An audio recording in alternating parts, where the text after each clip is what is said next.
Okay,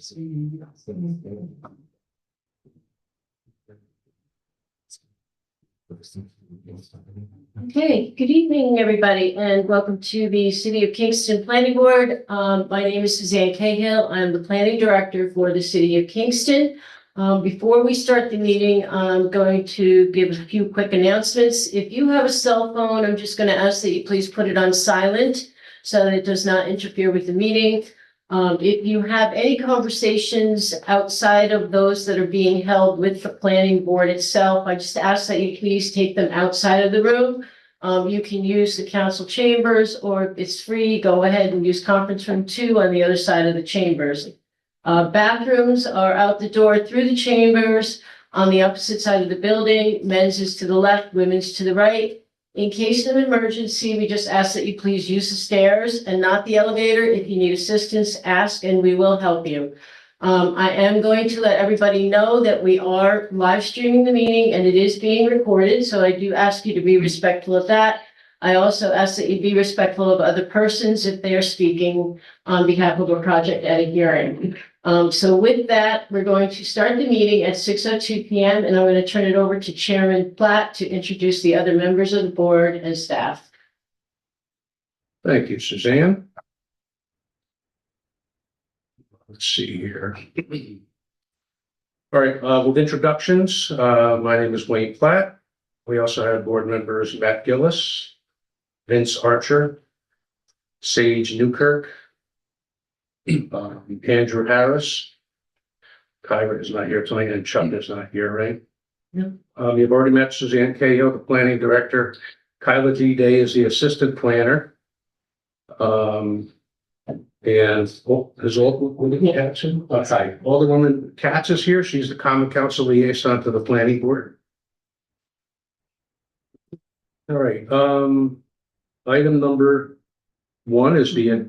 I'm just going to say, if you are going to speak at one of the public hearings, there is a sheet at the end of the table. I'm just going to ask that you come up and put your name down. We'll go from that sheet in terms of who is going to be speaking or not. Okay. Thank you.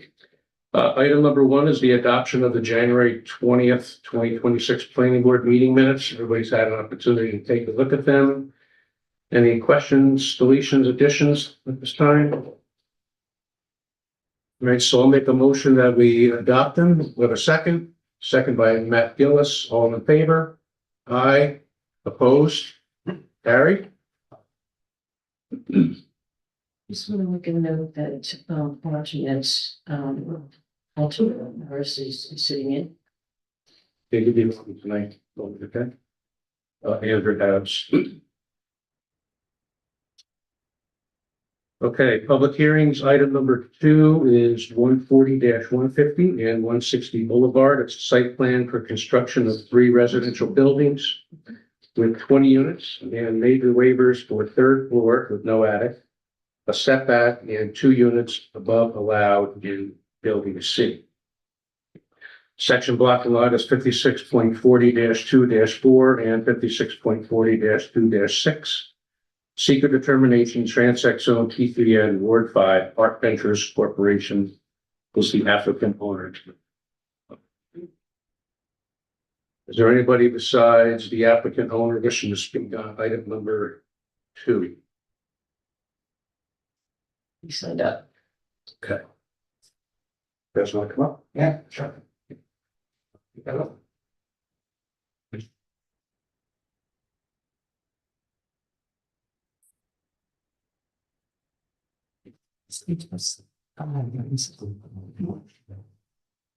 Sorry. We can stand against All right. Go, you need a chair, we can. I'm okay. You sure? Yeah, Okay.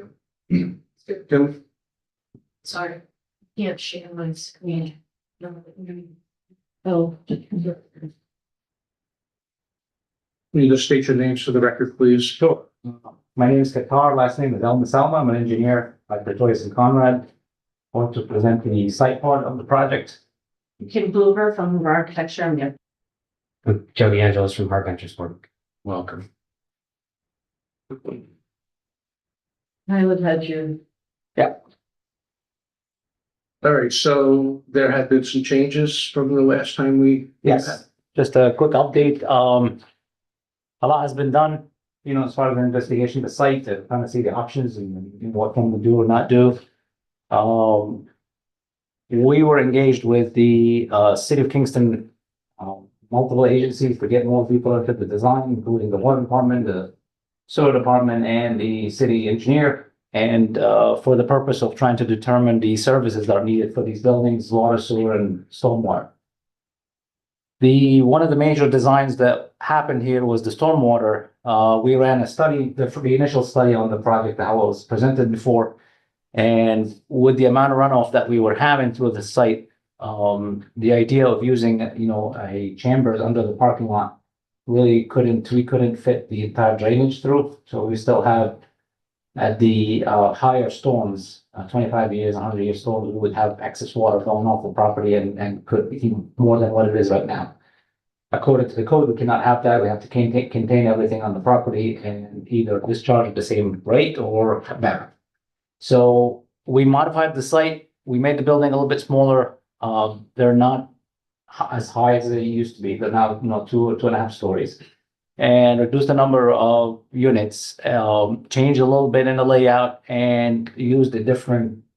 This is basically page. If you go to page 2 or page 3, yeah, that's a good one.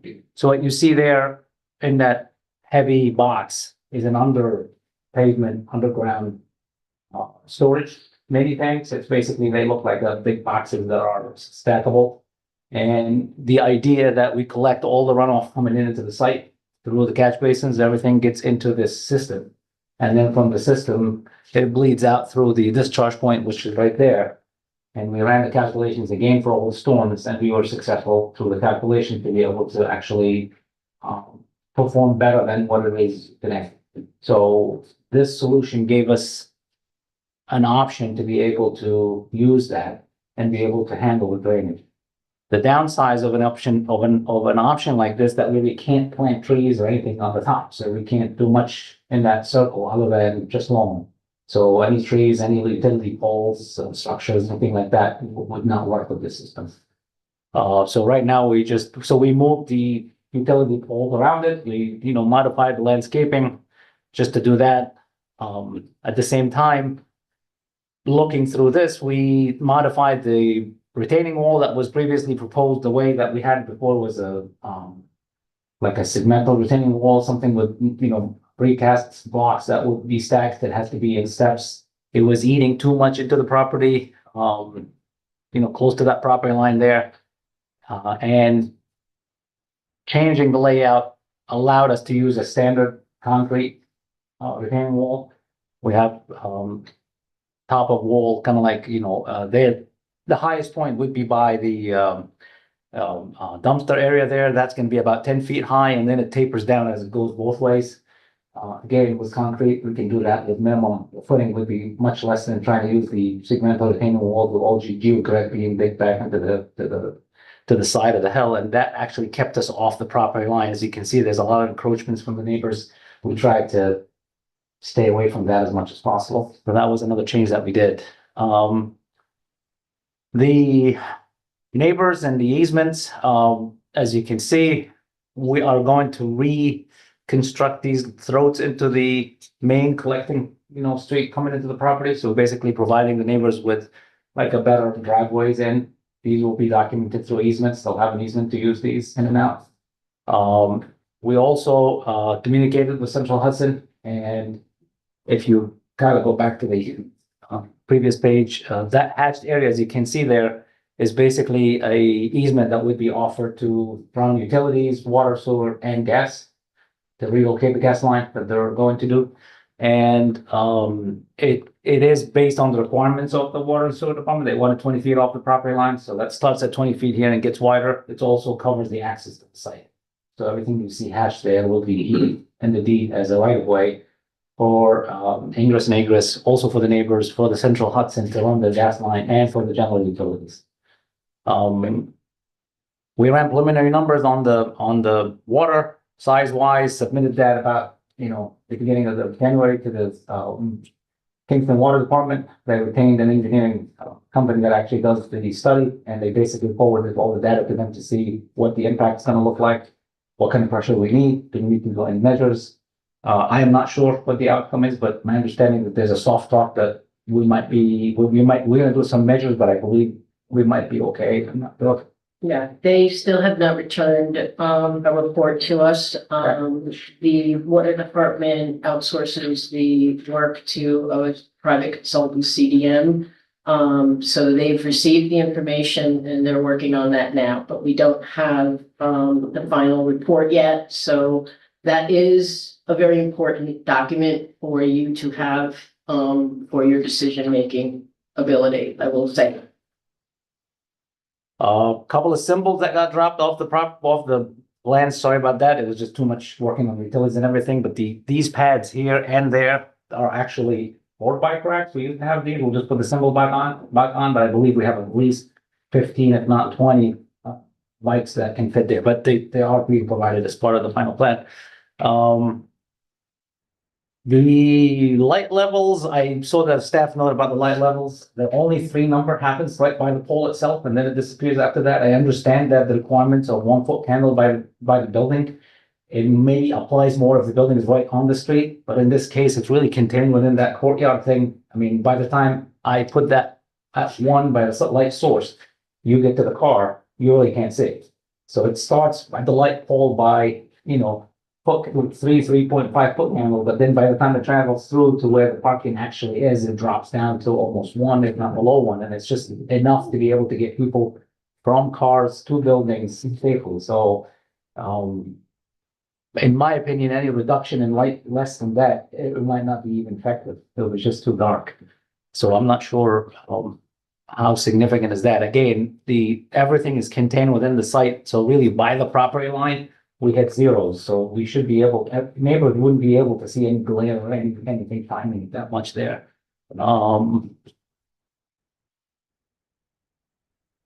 Access, I mean, that's the only access to the property. If you go down 1 page, Kyla. We did the regrading to it. We, provided a flatter area by the boulevard and then, tried to soften down the grade that goes down. We're about 8%, 9% slope a little bit, and then it flattened back down again. Provided a profile for that for the city engineer to also review, just make sure, it falls within their standards. I know we eliminated the green space that used to be next to the building. I think the idea that the, staff provided the notes that we can turn that circle into a green area where we can put up some benches and stuff, it's not a bad idea, especially that we're not doing, we can do that. It's an available lawn area basically, so we can do that there. Again, water. To be, what he's saying is that there used to be the playground was in the corner, they had a play structure, that's been removed, it's now like. We can put it in the circle. So they do have the central circular area, we're thinking they do need to resubmit a calculation showing that they have the open space as required under the code, and we were thinking that centralized area could be used, for some, minor passive type recreation structures, maybe a couple benches, maybe a gazebo, Something like that. something. The open space to get closed. We still have open space. Yeah, the open space, the footprint of everything didn't change. It's just we sacrificed the playground and the plantings to contain our drainage as best as possible because that was the main concern from public comment in prior meetings. So we kind of sacrificed a little bit there to gain it. But again, if we do have that also lawn area, so the idea of putting a gazebo or a few benches there is not a big deal.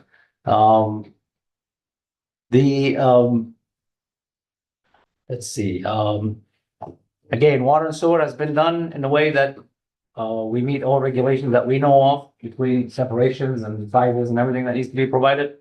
We are planning to hook to an existing services that currently exist on, through Third Avenue. We don't have the exact inverse and everything on it. We will bring that as soon as we get a little bit of a warmer day, but once we get into the details, we can always do that. But that's basically our primary, source of trying to tie into the system is there.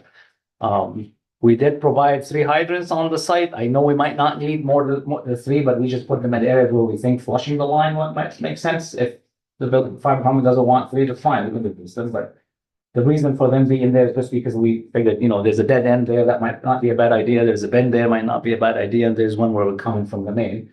So it just, it gives a little bit more, makes sense kind of a thing for, the water line. Roof drainage, basically everything has been tied to the catch basins. There's one that goes into that area. It's the same calculation as discharge, so I can have it go into the catch basin and then going back out, the same thing. It's really all on paper, what's going in and what's going out, and that was demonstrated through the SWIP. Right, the stormwater system is still under the review of the city engineer. And we don't have, a comment back from him or, on that at this point in time. So that, again, is another significant, piece of information that I believe the board should have in their hands prior to making any decision.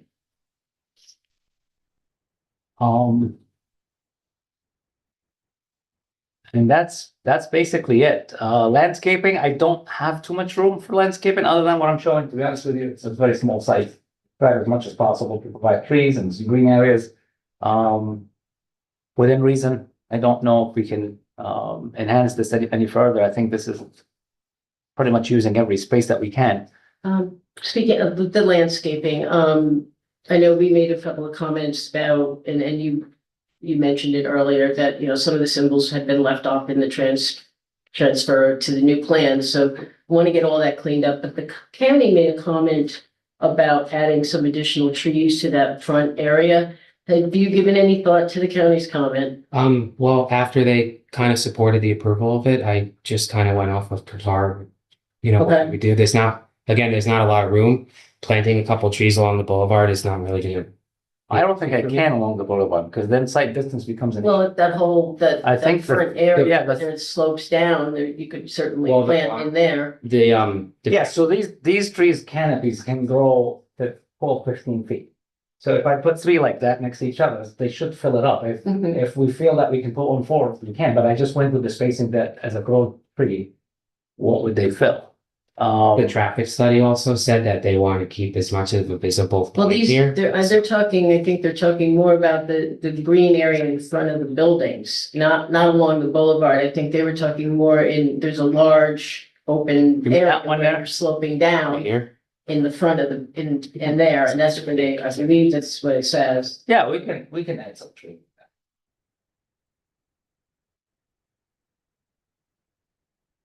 Go ahead. Now, they do mention without obstructing, so the site distance, so they weren't speaking to that. That, How have the number of parking spaces changed and evolved since the? the number of units dropped. So now, since we have only 20 units, we have 21 parking spaces.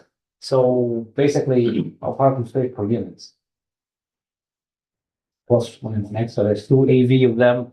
I know there was a comment about the trying to think about an EV charger for a charger for an EV bikes, but I don't think insurance will cover that. Those EV bikes still a hazard thing, and some people want them in buildings, some people don't want them near the buildings, and I'm not sure, we don't have enough information to support that we can have them safely, to be honest with you. Well, the fire chief is here too, he can speak to it, but typically what the city's been asking is that the EV charging not take place interior on any inside space, that if you're gonna allow e-bikes, that they have an exterior charging location. Yeah, but is the bike Otherwise, you itself, need to prepare an the inside bike space itself- that is. yeah, but is the bike itself allowed inside? No, I checked. That's what I'm saying, the insurance company wouldn't cover it, I don't think it's that.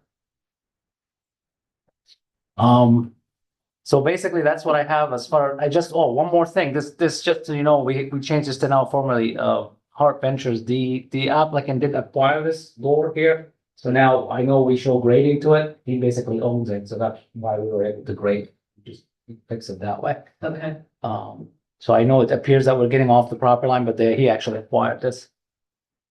So architecturally, I'll let, can update you on that. And you have new visual simulations for the changes? Yeah, look at 2 floors. But just with the 2 floors. Yeah, we redid renderings for them.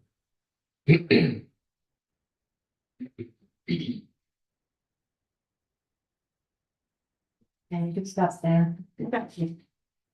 So on building A and B, they're identical. And one of the questions the staff had was, why is there only one stair? And in A and B, I was able to, the code allows you to have one stair if you can get outside within 125 feet. And I can. So then you know, go to, let's see the next one. Right, so it's just the same, the layouts are the same. I was able to, because I took one of the stairs out, I was able to add a bedroom on, in each of those buildings on the second and the half-story floor. And then on building C, I had to, leave, it as two stairs just because of the way the ground slopes and the porches, I couldn't reach the 125 feet, maximum travel distance. So that building still has two stairwells in it. So the ground, the basement level in building C Right. is accessed only from the exterior in the rear, correct? And how do you get to those doors? So you can come down the stairs that Tara has inside the building. To the side? Right, on the left side, and then you can come around, the first door is right there, and then you have to walk around the stairs to get to. Okay, so there's gonna be a sidewalk around the outside of the staircase? Is that Yes. the I idea? believe that's what we're showing. Yeah, that's what, Or yeah, are we under, That's what- are we under the entrance?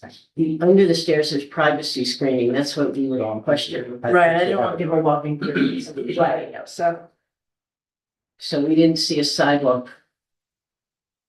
We have room for that. We'll make sure to wrap around it. All right. That's it, for mine.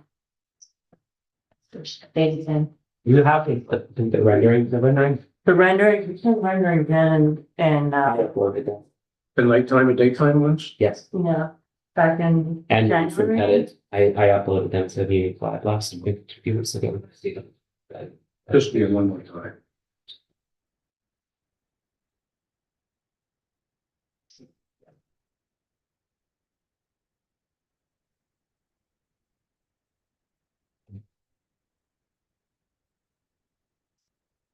Just one other question on the floor plans. What is owner space when it says, is that just hallway? Is that, or is that Storage for grounds, storage? my store, yeah, Okay. yeah, our vendor storage. Right. Like in grounds equipment. Cleaning. Cleaning stuff. Right, we always pack everything so full of like living space and everything, there's no room left for the landlord to have any mechanical space, or, you know, storage, things like that, so that's what that is. That's, yeah.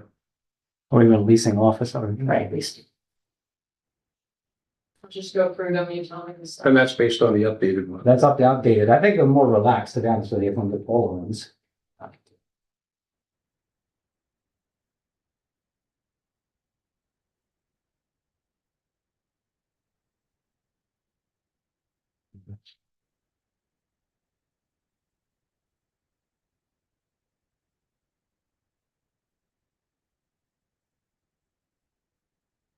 This is, can you go back, Kyle? So one of the things we mentioned in the staff notes is that the landscaping here doesn't follow the plans that were resubmitted. So if this is the case and that's how the, you know, the arborvitae's going down the hill on the one side, if that's the type of landscaping, then that should be reflected in the landscaping plan or vice versa. So you need to make sure that there's consistency between your documents. Sure.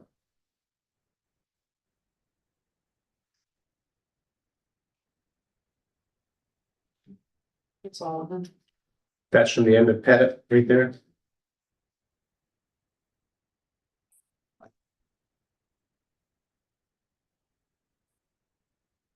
You wanna see any again? No, you did, you did. Anybody else need to see anyone? Thank you. I know we're still lacking some information from, or reports from the engineer's office, the water department, but you've been working on a performance bond. I'm just gonna be plugging in numbers as those elements come to you. You've been Yes. working on a performance bond. Yes.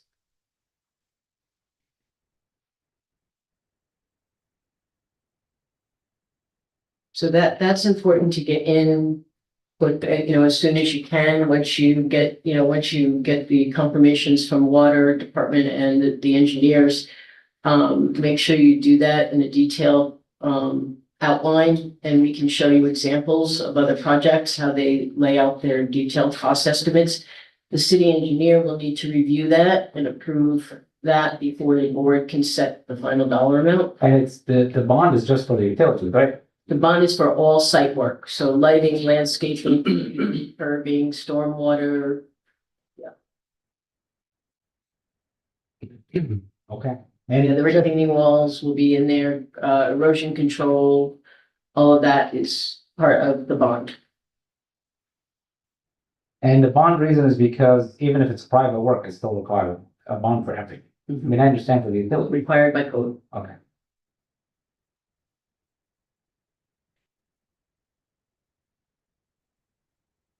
We want to go into waivers. Preliminary. Do we need to right now?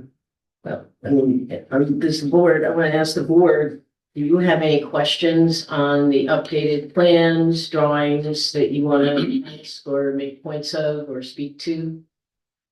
I like the updates with what they've done. The lighting, I think that works. Okay, And even though it's was it 1 candle foot, yeah, that pole, you can see why that won't work with the distance from the poles to the places. so I'll give that thought on how to address that. I hate to ask for another waiver. It may end up being, we'll have to think about how we can work with that. On what now? The lighting. Because the code has a specific requirement. Even if it doesn't impact anyone else's property or buildings other than my own parking lot. It's also vague. It says 1 foot candle by the face of the building. That face of the way could be right at the property line or 100 feet back. There's really nothing to say. Usually, I've never seen it by face of the building. I've usually seen it by property line, which they don't want a specific stove. So.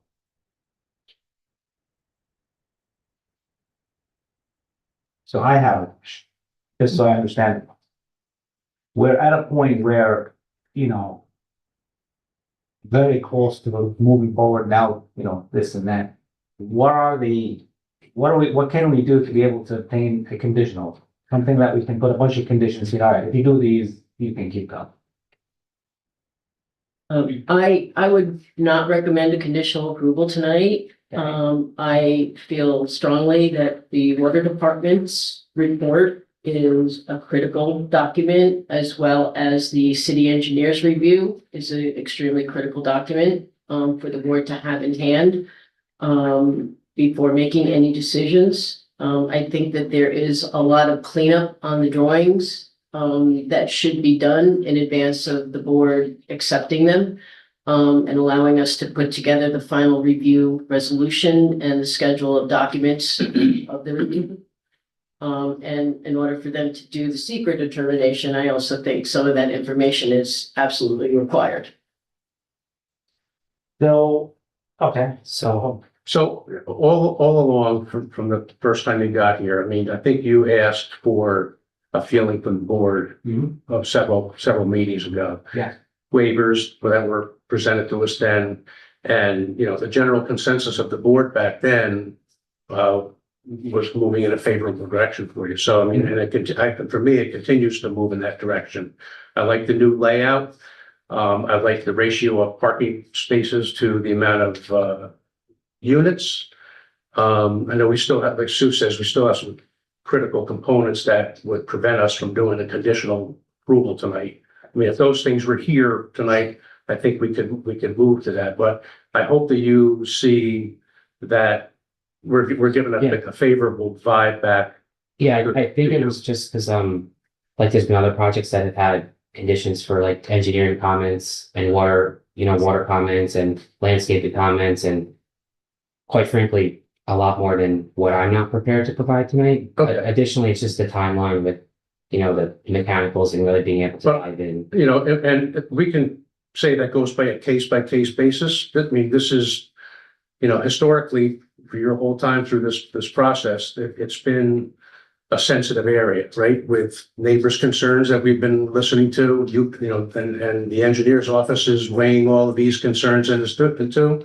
So, I mean, we're not dragging our feet on this, just because it's your project. It's just, we take it case by case. And this is just I think it's it's a more sensitive project where it's located, the ramifications. We got to get this right? So I want to, I would like to see this to the finish line too, but we're right there, but still we need a few more components to. So I agree with you. I just have just because of the time frame.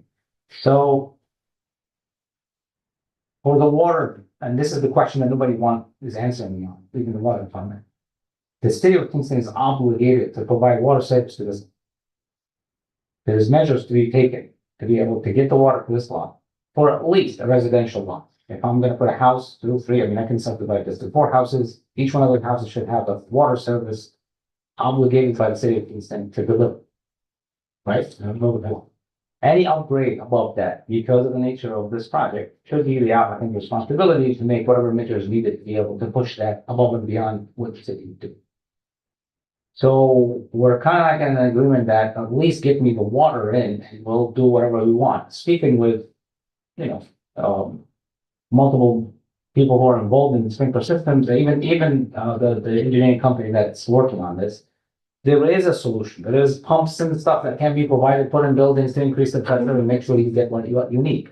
So nobody gave me that if, there's no way we can give you water, so this project is dead.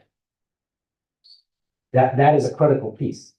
I understand that, and, my response to that is we are not experts in, I understand. and, No, I understand. I understand your frustration. Well, it's not, I'm just trying to establish time. Mhm. So all what I'm hoping for, because the next meeting is March 2nd. So, submittal is March 2nd. It needs to be in 2 weeks before that. What I need to know is if we do get the information, not by March 2nd, but at least before the next meeting, and we clean up things and we get things in there. Is that gonna be okay, or do we have to be bonded to that March 2nd date? Because it's too tight. I have 2 weeks now to be able to chase everybody to see, can we get the comments? Can we get the water? Can we get this? Can we get that? I've been with the city engineer back and forth. He did a first round review. The second round we put it in is actually a response to his review. Yeah, I'm hoping that these reports come in, right? It's. Well, just so you know, because I know like last time you were kind of like, yeah, like we already told you everything's good, do some stuff. We did submit this like 7 weeks ago, the engineering and the water study, and the water study was supposed to take 6 weeks. So I thought that the timelines that we were promised we would have them for tonight. So I just want you to know that we're still waiting for the water department. We're still waiting for engineering. We're still waiting for. I know, and I spoke to Sue about that. Yes, And just, we really rushed and tried to do it all. Just I so you know. sympathize with you on that, and this is something that is, Yeah. typically Yeah. we're not waiting for it either, so. It's whatever our hands. I can't speak to those Yeah, departments, so, but and get us what you can for the next submission date.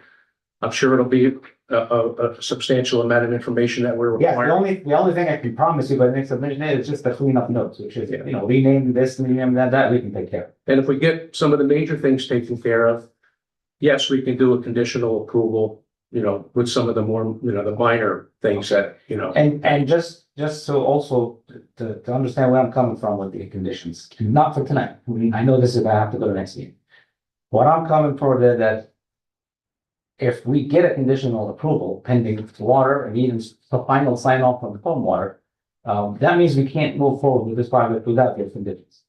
So the board is not obligated one way or the other to say, go ahead and construct tomorrow, unless if I satisfy. I think they understand that. I understand. I believe. So my point is, and this is the reason why Joe wrote this, because, and you're working on it on a case by case, but we've seen bigger projects that actually were, and I'm more concerned that, oh yeah, you know what? You need to go, and in the conditions it says water department, sewer department, city engineer. So we've seen that happen before. It's not us setting a precedent yet. So this is why I'm just making sure I bring that. I get what you're saying, but I don't know how the rest of the work, but for me personally, to me, this is a more sensitive project with neighbors concerned. I mean, not to say that other projects don't have concerns like that. Sure. I'm just looking at this, uniquely that, Yes, and trust me, I'm happy today we come in and continuation of the public hearing, and I don't see anybody of the public saying anything, so I'm assuming that whatever we've been submitting so far is putting everybody's concerns to ease, that, they're working on it to provide solutions. and I'm hoping that as well, so, yeah. So I think that the common theme for a lot of the public comment was about the water issues. So I would be really hesitant to just conditional approval without having seen a water report when that was kind of the running theme of public comment. Sure. Okay, so hopefully we get it by before the next meeting. Yeah. Then close the public hearing. Yeah, we're gonna be closing the public hearing. Everybody's comfortable with that? Okay. So at this time, does anybody have any other questions for the applicant? Okay. So at this time, I'll make a motion that we close the public hearing and table item number 2. Got a second? Second by Matt Gillis. All in favor? Aye. Opposed? Carried. Right, thank you. Right. Let the record show that Chuck Flacco's here now.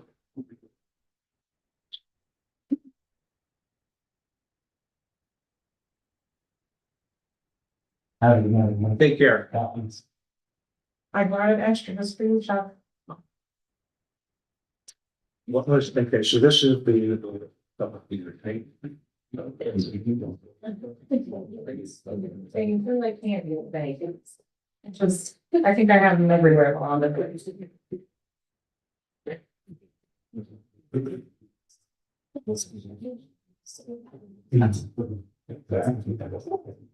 All right, continuing on with public hearing, item number.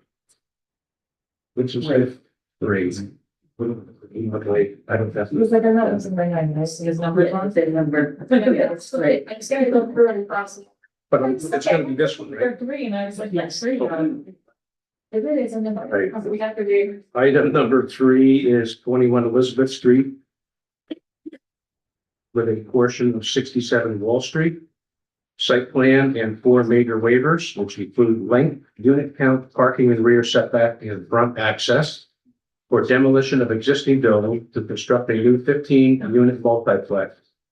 Section block and lot is 56.124-1-12, seeker determination, Transect Zone T4 and Ward 3, Ulster County. Kingston Schools are the owners. Meta Construction is the applicant. And we have some folks who have signed up to speak on this tonight. Marion Donaldson. Hi there. Come on up. Yeah, I'm gonna repeat myself. Okay. Yes. Okay. Andrew Harris is refusing at this time. Hi. Hi, my name is Marian Donaldson, and I've lived on Elizabeth Street for over 30 years. And I'm here tonight to share my concerns about the proposed 15-unit development of the former Elizabeth Manor site. When this project was first introduced to our neighborhood involving Spike Hyde, who knocked on doors and gave us a half-sheet flyer showing the proposed building. The overwhelming reaction from residents was that this project was simply too large for our street. We were told there would be multiple opportunities to give our input and have our concerns addressed. The only community open house was held on September 16th, 2025 from 3 to 6 p.m., a time when many working residents could not attend. At that meeting, I expressed the following concerns, which I still hold today. 1, the project is too large and too dense for our single-family neighborhood. 15 units, a 30-bedroom complex is far too many for a quiet residential street like ours. Combined with the redevelopment of the former nursing home next to GW, this would drastically increase the population density of our area. After Elizabeth Manor closed, our street finally became safe, peaceful, and quiet. Adding 15 units threatens to reverse that progress, bringing increased traffic, noise, reduced privacy, parking challenges, and overall crowding. When neighbors were asked what they valued most about our area, the number one answer was the quietness. We finally got it. This project jeopardizes that. 2, parking is a serious and unresolved issue. While off-street parking is not required, the proposed proposed 15 units are nowhere near adequate for a 30-bedroom development. Most households today have 2 vehicles. That alone exceeds the available parking, and that doesn't even account for guests. Parking on Elizabeth Street is already limited. Many parents use our street to pick up and drop off children at GW. Washington Avenue does not allow parking in that area, so overflow will spill onto Elizabeth Mall. This corner is already hazardous, and cars parking too close to the intersection further endanger children crossing the street. A no parking from here to corner sign once existed, but fell down and was never replaced, which should be for the safety of our children. 3, homeownership and long-term stability are unclear. This project has been described as a stepping stone to build equity, but if owners later move and rent out their units, this could easily turn into transient housing. That raises concerns about stability, oversight, and the long-term character of our neighborhood. 4, additional concerns remain unanswered. These include the building height and how it will overshadow surrounding homes, the handling of hazards within the existing structure, demolition plans, and the overall impact of construction. Many of us expected these issues to be addressed before the application reached the City of Kingston Planning Board, especially since several neighbors requested an additional evening meeting at GW so more residents could participate. I personally reached out to the County Planning Board twice to follow up, and my calls were not returned. Then we learned after the fact that the City Planning Board's public hearing had been held in December. It should be noted that only one person spoke, not because the community was uninterested, but because most residents had no idea the hearing was happening. That lack of clear communication prevented meaningful public participation. The county's own website states that the project is still in the Planning Board and Neighborhood Enhancement engagement stage, which promises meaningful engagement with the community. That has never happened. The lack of follow-through feels dismissive and frankly insulting to the people who live here and care deeply about this neighborhood. For years, we lived with the challenges of the former Elizabeth Manor: overcrowding, noise, crime, constant police and fire presence. We need assurance that this new project will not repeat that history or become another poorly managed, high-density development.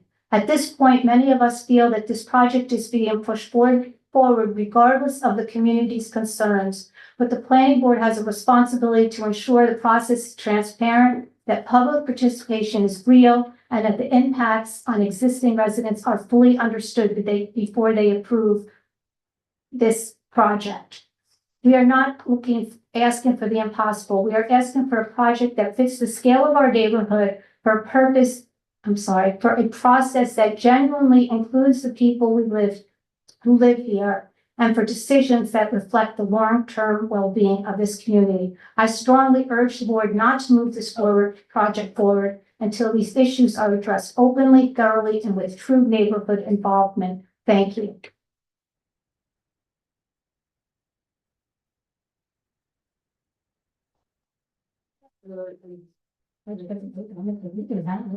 Okay, I mean, I can make, if you send me a copy tomorrow, it's fine. Okay. That was interesting. Thank you. State your name, please. My name is Colin Donaldson. I've been a resident of Elizabeth Street my entire life, 27 years. I'm a local bonded excavation contractor in the city of Kingston, as well as a member of the zoning board of appeals here in Kingston. I have a lot of concerns for this project on Elizabeth Street. My first concern is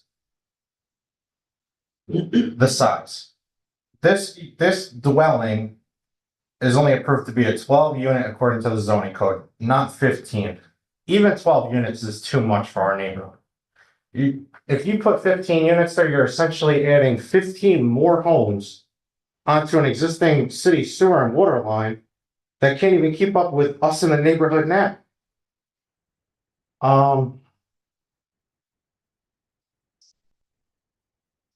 Another thing that concerns me is, how would this project work as home ownership? I keep hearing the word co-op, so is it essentially an HOA or what is that? And is it condos or apartments? Because if it's ownership, it would make it a condo, correct? And that being said, can I basically buy one and then once it's paid off, I could sell it, rent it out, do what I want with it? Like, how do you keep it so that it's still quote unquote affordable housing, like it's being put out there? You know, I just feel like that hasn't been answered. I also understand that there's no parking requirements in the form-based code of the city of Kingston. And this site plan has 15 parking spots that are being proposed, which is great, but it's not enough. The average homeowner currently on Elizabeth Street has anywhere from 2 to 3 vehicles, and parking is already a nightmare.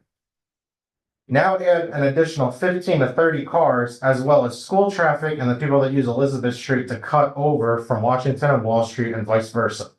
It's already tight. There was a fire on Washington Avenue 2 weeks ago. The hook and ladder had to back down our street, and with the snow and all the cars on the road, they couldn't even make the turn. My other question is, how will the demolition and construction affect our homes and neighborhood? Between dust, vibrations, noise, commercial traffic, heavy equipment tracking up and down the road that was just paved less than 2 years ago. And according to DPW Superintendent Ed Norman is in a 5-year moratorium and can't be dug up unless it's an emergency. Is the road gonna be a patched up mess? If a window breaks in my house because of noise, because of them essentially breaking down this concrete building, who's responsible for that? That also being said, if say from the weight of equipment going up and down the road, I own the water line and the sewer line from my home to the main. If that gets crushed, do I gotta pay for it or are they gonna pay for it? I really hope the planning board can answer some of these questions and do a little more research before moving forward with this project. And take it into consideration of how this project in a small residential community will impact the quality of life for the existing taxpayers who reside.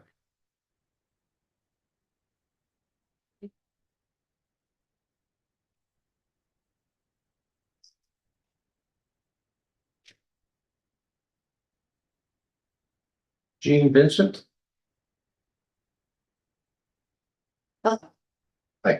So after this gentleman right here came around to speak to us, I forget your name, I apologize. Kai. Kai. Okay.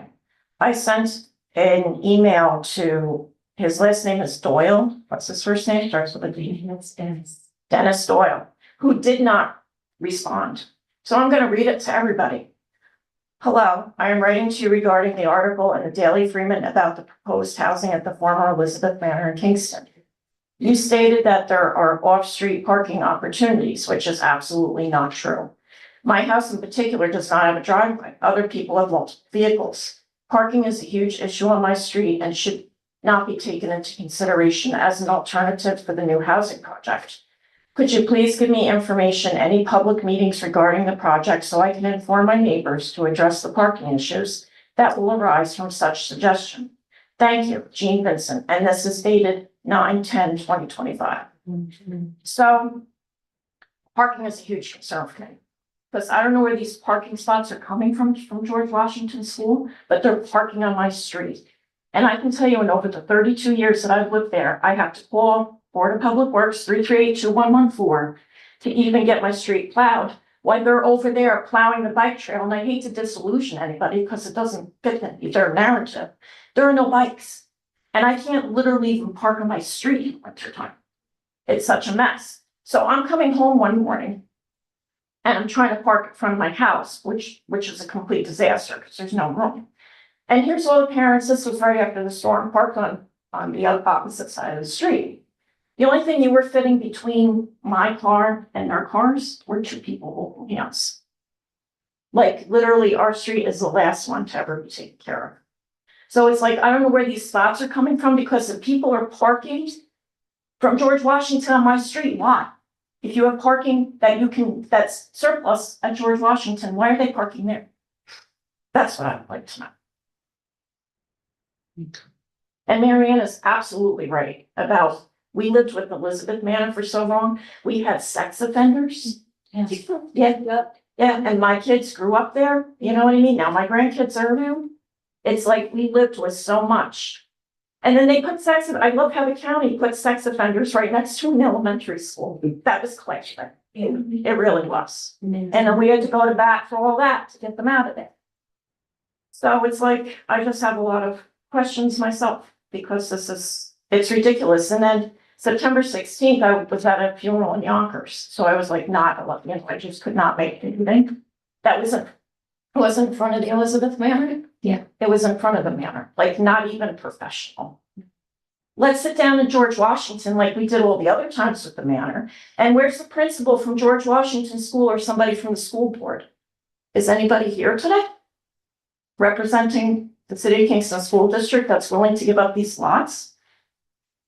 If you're here, please let us know. No, they're not here. Do they even know about it? Because this information went out the day before, what was it, Thursday or Friday? So it's like the school didn't even get notification of it. Because here we are today, we still a holiday. They're aware of it. So then where are they? They have choice not to be here. Well, those are my concerns. Okay, Thank you. thank you.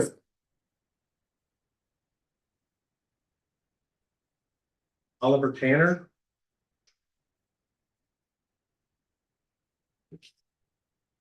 Hi, I'm Oliver Tanner. I reside at 36 Washington Avenue. I'm one of the neighbors to the proposed project. I'm not against the project. Again, my stance, just as one of the previous meetings I was at, is I'd like to see it condensed. I feel like it's too big as currently planned. I'd like to see it maybe 10 units max or something along those lines. A few concerns I have also is, again, I saw a new PDF that was put up on the project. It's the latest edition of material site plan 260217. It looks like it has a nice 3D model in it. Appreciate the architects putting the time into, generating 3D models and things that are a little more easy to see of how it represents. But I would also like to see the massings and the surrounding buildings on these plans be a little more to scale. I feel like things are a little off. It makes the main project look smaller, in my opinion. I would like to see maybe more of an accurate representation of that, especially looking at it from Washington Avenue, because it's such a long building is currently presented. There's one view in that PDF that basically shows it's from the school or from the most northern end of the street view. And if we were to look at it more close to Elizabeth Street, it would be, I think, a lot larger, different perspective would sort of illustrate what is really being built. That also leads to a question regarding the height. I've noticed on that nice 3D model, there's a flat roof. And I wonder if that flat roof will have solar panels on it. If so, are those panels going to be flat or are they going to be raised? Then will they add an additional 10 feet or so to the building or whatever it is? I would like to see some clarification on that because I feel like I'm personally going to be looking at a building that's very monolithic and it's going to cast a lot of shadows in the morning primarily. I'd like to, not have it be so obstructive. That's my own personal take on it.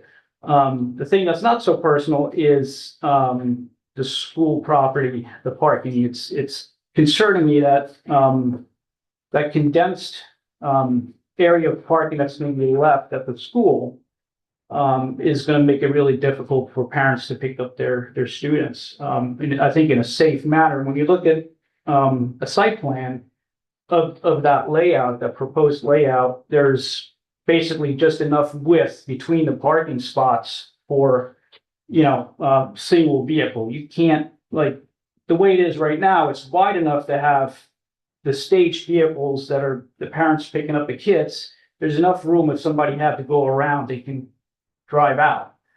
So you can't, the way it's proposed, you couldn't back out. There's no room. You'd be basically backing into the other parts. I mean, there's enough room to do that properly, obviously, but I just feel like that is, the principal seems to have a proof that layout because it's in that paperwork, stating that it's going to continue a safe, safe pickup, or actually, I don't know if we're going to continue picking students up at the school the way it is currently. I don't know about that, but I just think it's too tight. So that's maybe a question to ask is will the parents still be able to pick up students at the school there, or is that going to get done differently? It's just really tight, especially now in the winter time with all the snow and everything. It's just going to be that much tighter as proposed. So I don't know. I'm not sure if this is a smart decision to condense that back section of the school to have all the additional parking. And yeah, as other people have noted, if there's more than one car per family or per household, where are they going to park? It's just really a tight area, especially in Elizabeth Street. So like to know where the overflow would be going. And I think that's it for the time being. Thank you. Thank you.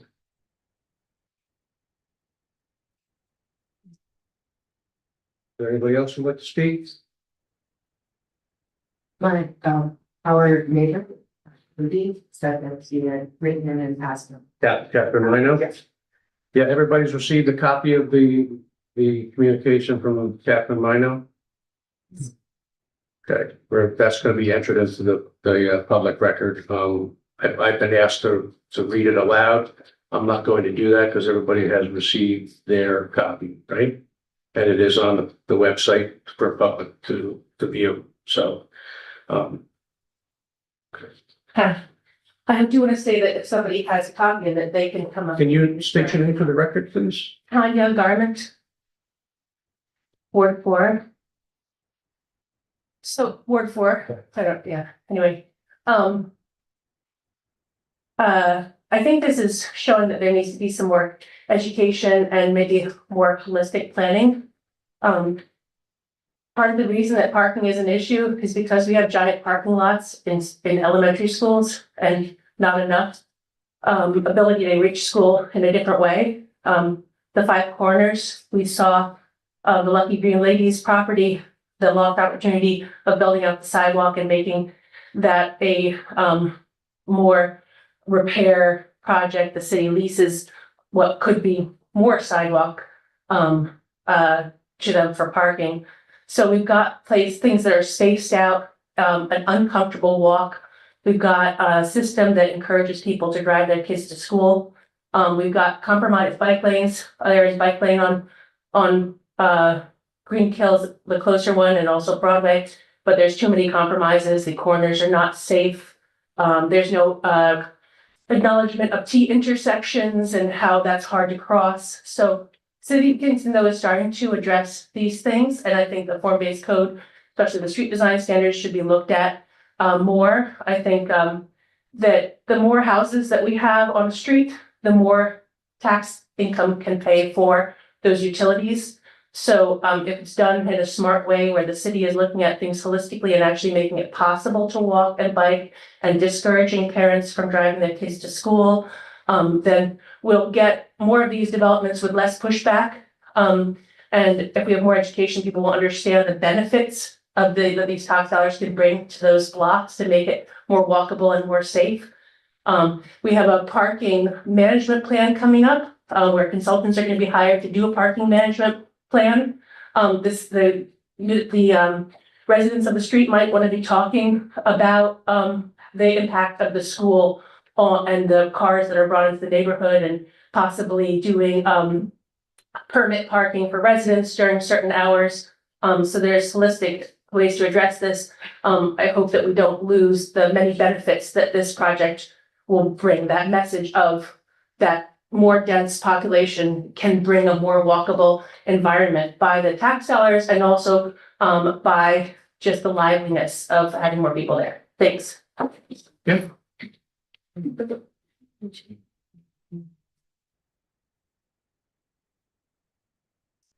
else? May I read Catherine? Sure. Yes. You want to come up here?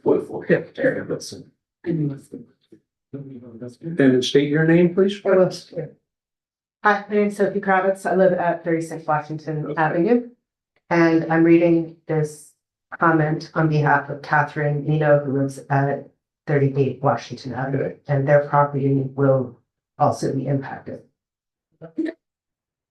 Dear members of the Kingston Planning Board, I am writing to provide additional comments on the proposed development at 21 Elizabeth Street. I appreciate the board's attention to the landscaping and buffer planting concerns I raised in my previous comment, and I am grateful that these issues were addressed at the recent meeting.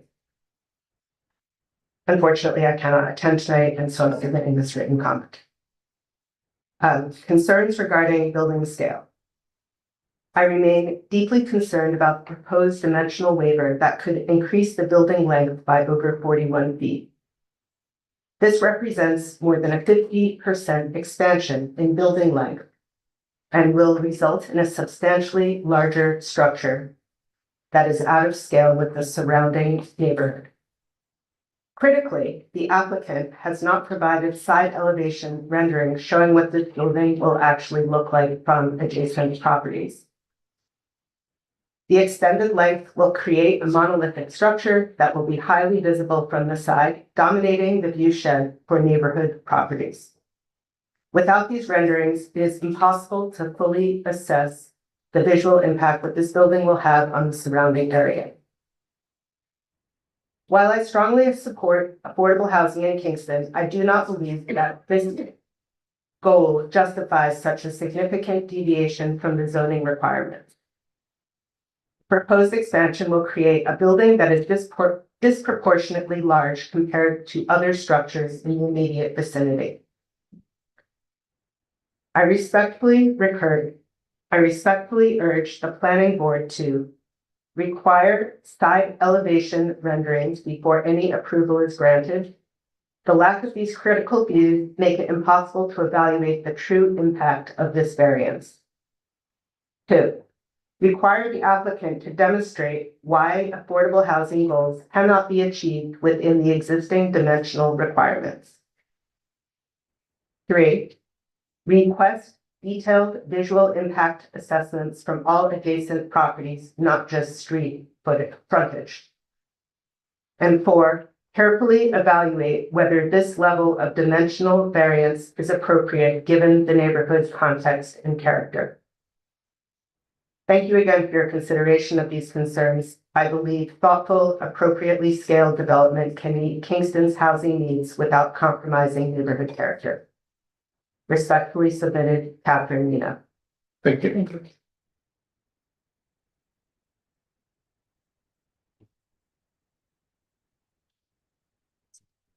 Anybody else? Okay. Yes, you, okay. Hi. And Shelby Domenicus. I live at 10 Elizabeth Street. I'm sorry, what's your name again? Shelby Domenicus. I've lived at 10 Elizabeth Street for 9 years now. I was there for its former rendition and it was pretty scary. So, I'm hoping that by making it, affordable housing that people can own their property, that it does bring the right character and the right quality to our neighborhood. That being said, 15 units, like my neighbors are, speaking their opinion about, it seems like it's way too many units for our street. Colin talked about this, your sewer and the water. I mean, that's one main concern. Parking is a huge concern. And there's the construction, my neighbors closest to this construction are going to be extremely affected by it, as will the rest of us that have to drive through and around all of what is going on. So, I guess we need a little more information about how that's going to happen, when it's going to start, and what that's going to mean for all of us. I'm interested in that. I can appreciate a walking city, but where to, most of us drive to work. There's no way we can do without a car or two. You know, if we go to school or going to work, we have to have our cars. We don't have that type of a busing system around here yet. You know, maybe that's something the city can do, like up the road, you know, but, anyway, those are my thoughts on it. I wouldn't mind new neighbors, just maybe not quite so many. Maybe 10 or 12, maybe it's not go for 15, because that just seems like way too many folks. All right, thank you.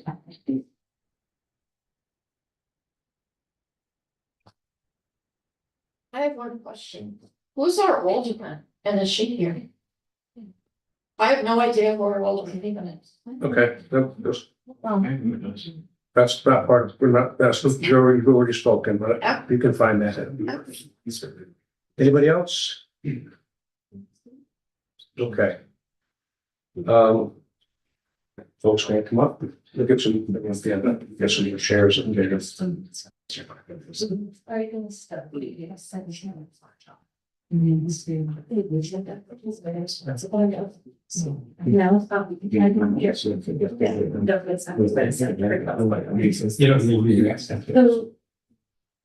you like to stand? I'll start at top. You guys, Chair, members of the planning board, members of the public, thank you for allowing us to present tonight and hear your comments and your concerns. My name is Tyler Farmer. I'm senior planner in the Gulf County Planning Department. I work specifically on affordable housing. I'm not going to say much. I just want to say that the intention of this project is to provide home ownership opportunities for the city of Kingston residents that may otherwise never be able to own a home and have been priced out of what now is, average $450,000 for a home in the city of Kingston. And so that's what we do at the county. I'll just say that I'll pass it to my director and then the team to answer some of these questions. I think we do have a lot of answers to all your questions. We hear your concerns. We apologize if we didn't respond to any of your comments in the process. But we've worked with the architecture team, the planning board and staff to carefully consider what this project looks like and how it fits into the neighborhood. And I think most importantly, making sure that we have a city that is affordable for all of its residents now and into the future. Dennis, do you want to share? Thank you. And my apologies, I'm running from meeting to meeting. My name is Dennis Doyle, I'm the planning director. I just want to say that we don't go into these projects lightly. We recognize the county was in the process of actually citing an emergency group home at this site. We actually acquired a site for that purpose. And it was going to be for families, and it was going to be for families that would have a similar density, for example, in terms of what you're talking about now. And when we looked at our costs associated with rehabilitating the structure, and quite frankly, some concern with respect to the neighborhood, the legislature decided not to move that project ahead. And gave it to the county planning department to take a look at what alternatives were available to us. We did a request for proposals and evaluated several different proposals, some of which quite frankly had similar, if not more bedroom counts than you're currently looking at. The restriction here has to do with number of units in the building, not the number of units on site. So if we split it into two different buildings, which is one of the proposals we looked at, we can meet the requirements with respect to the number of units in the building, even though there'd be as many bedrooms as were currently being proposed. Looking at all the things that we were looking at, one of the real concerns we had was introducing another rental property into this homeownership neighborhood. And so when we evaluated those proposals, we turned to a proposal that essentially was an affordable proposal relative to homeownership because we thought that would fit best within the community context that we were looking at. We engaged a design team that I think has responded to the planning board's concerns and responded to some of your concerns, in most particularly with respect to the fact that we sought to address the parking issue. That was one of the first things that was brought to our attention, not only by the elected officials, but also by this board and by yourself. And in so doing, we've actually engaged the school district and asked them if they would be willing to essentially let us borrow some spaces from them. And I would say that when we look at those spaces, we are able to redesign a parking lot so the school district actually doesn't lose any spaces. And the redesigned lot meets all the requirements of the code and safety issues associated with it in terms of spacing and difficulties with respect to backing up and meeting those requirements. From a design perspective, the code is primarily concerned from a design perspective with how a project relates to the street. And rather than give you a monolithic design that looks at the street, we were able to split, design team was able to split the building into a structure that looks like two separate structures from the street. We are looking at, when you look at the bedroom counts, we have a mix of bedroom counts and a mix of types of units within the building, from studios all the way up to 3-bedroom. So you're not looking at a similar types of thing. To give you an example, we could build a 12-unit building. All of them having 3 bedrooms. You'd have the same amount of people on the site, and we would be compliant with the code.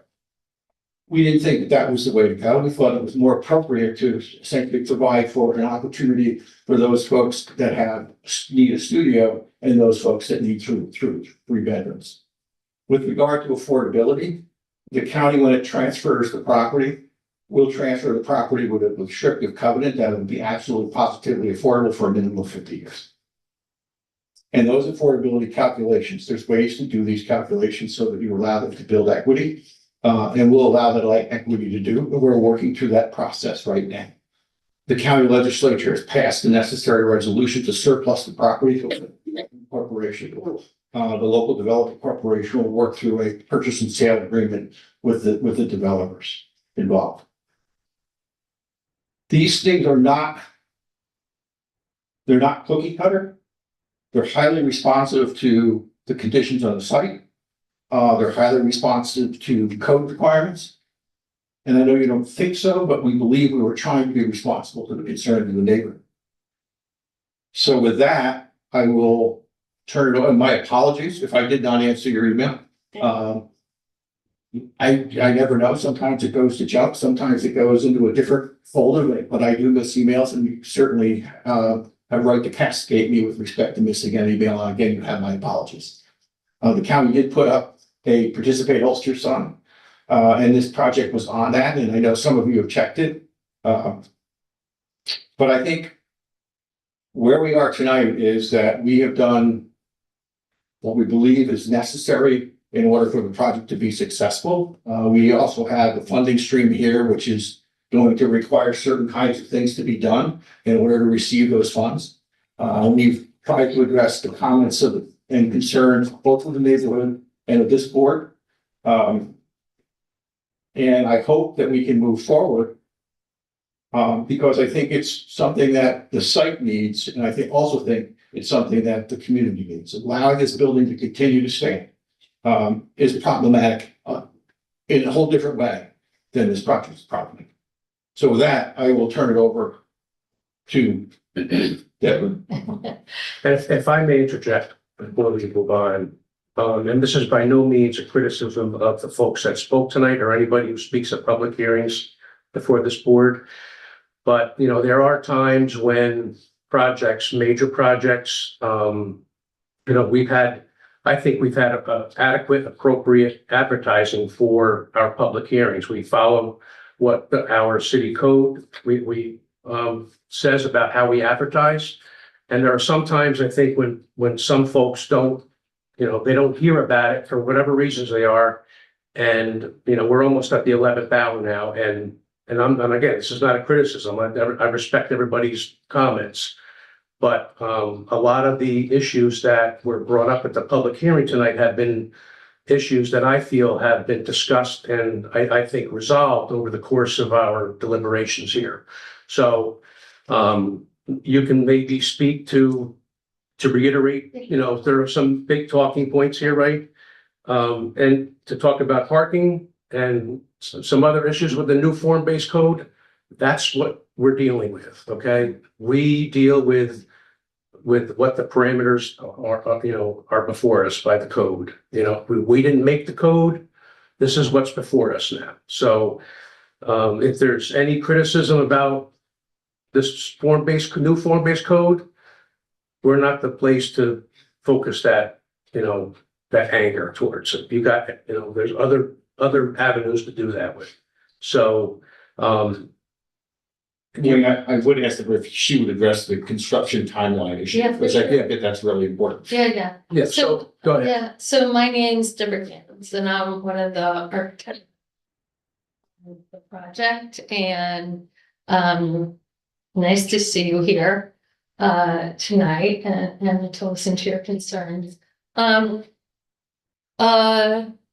So this is not our presentation. The presentation. I'm not sure it matters though, Yeah. for the moment there, yeah. Get it. So yeah, the presentation that I was gonna make tonight doesn't really necessarily address everything that's come up right now, but let's address those things first. And this is Jesse, Hello.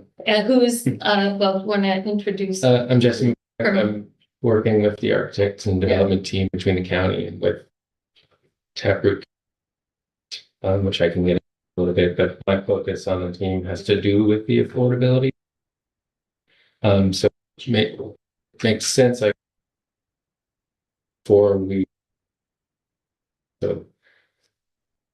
People that made comments and Yeah, sure. You want to do that first and then Rob is here from Mayodat Construction. He's the developer and builder, which is a great combination. Design build means there's a lot of responsibility taken throughout the process. But yeah, so I do the ownership structure as it couples with affordability is one that is a little bit new to this area, at least. And for some of those reasons, we've even been trying to understand how new taxation policy, for example, would apply to this type of ownership, given that it is not something that exists in Kingston now. And so the official sort of way you would describe what is a cooperative ownership structure is it's a little bit different than a condo, because the cooperative board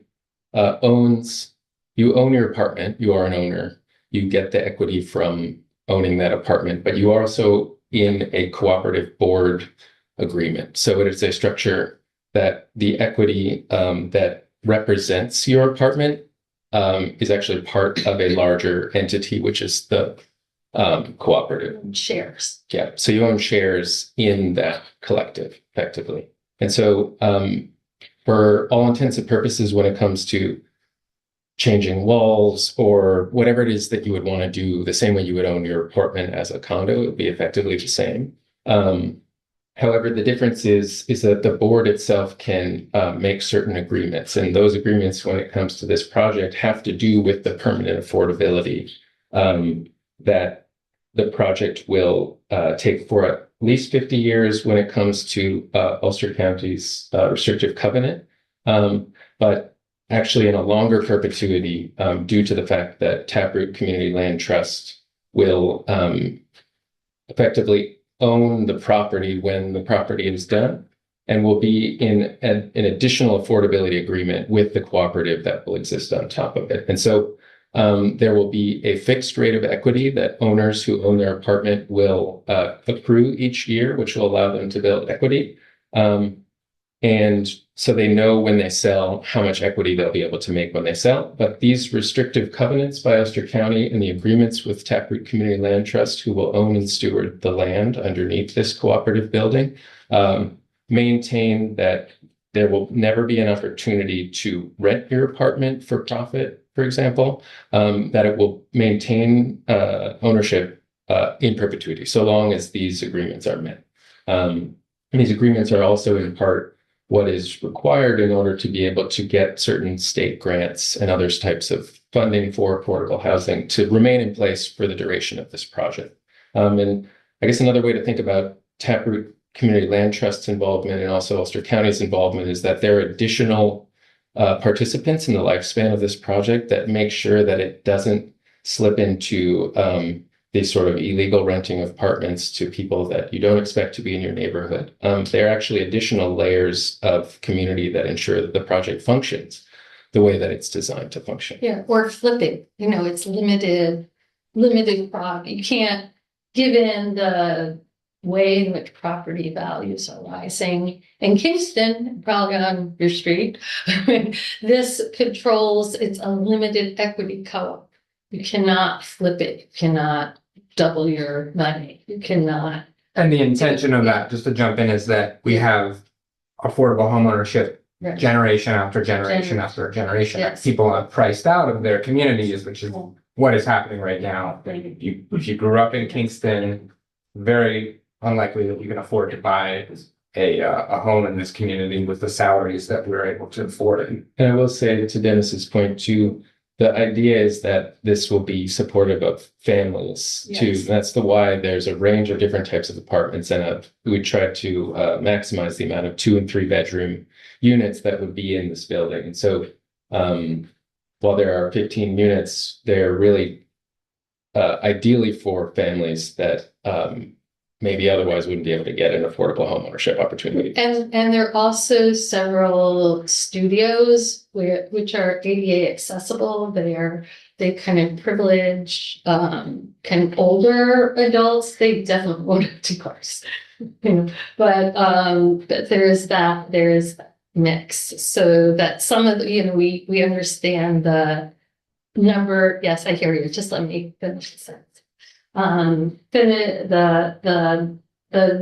It's not going to be necessarily 2 or 3 cars for 15 units, because again, some of them are ADA accessible studios, some of them are for someone with children, or it's going to be a mix. Yeah, go ahead. Is this following things for their rentals that they have?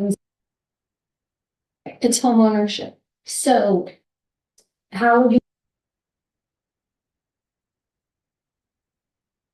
use it in case you can't go and do on the units if it's owned? There is a structure for this, and it's called, so the board forms, right, of people that live in the building, and that also is in relationship with Taproot Community Land Trust, which is a community organization that is taking responsibility for maintaining these agreements and such like that. But there's also something called a third-party monitor, which is an external party who is part of the way in which the board structures, and they are there both to help new owners, for example, like get up to speed with what it takes to own your house, what it takes to participate in a cooperative ownership structure, but they also make sure that people are following the rules. And written into these agreements are consequences for if you break those rules.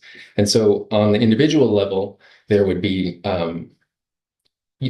sort of warnings or something of the like, with eventual consequences of needing to leave. But structurally, at a full board level, these affordability agreements come with maintaining these rules are attached to the way in which the project is funded. And so the board risks losing it if they break those rules. So there's a board with covenants, the rules that are set in place before it starts. It's almost like a homeowners association in a certain way where there's rules. And a lot of those rules have to do with these conditions of home ownership, rental. And also for the condition of the property. And the property, that's right. The outside, the exterior. Right. So how it's maintained, there's going to be external management of the property to keep it manicured, to keep it. So they'd be doing it on private maintenance. Private inspections. Rentals. No, this is home. You approve that? Yes. HUD doesn't.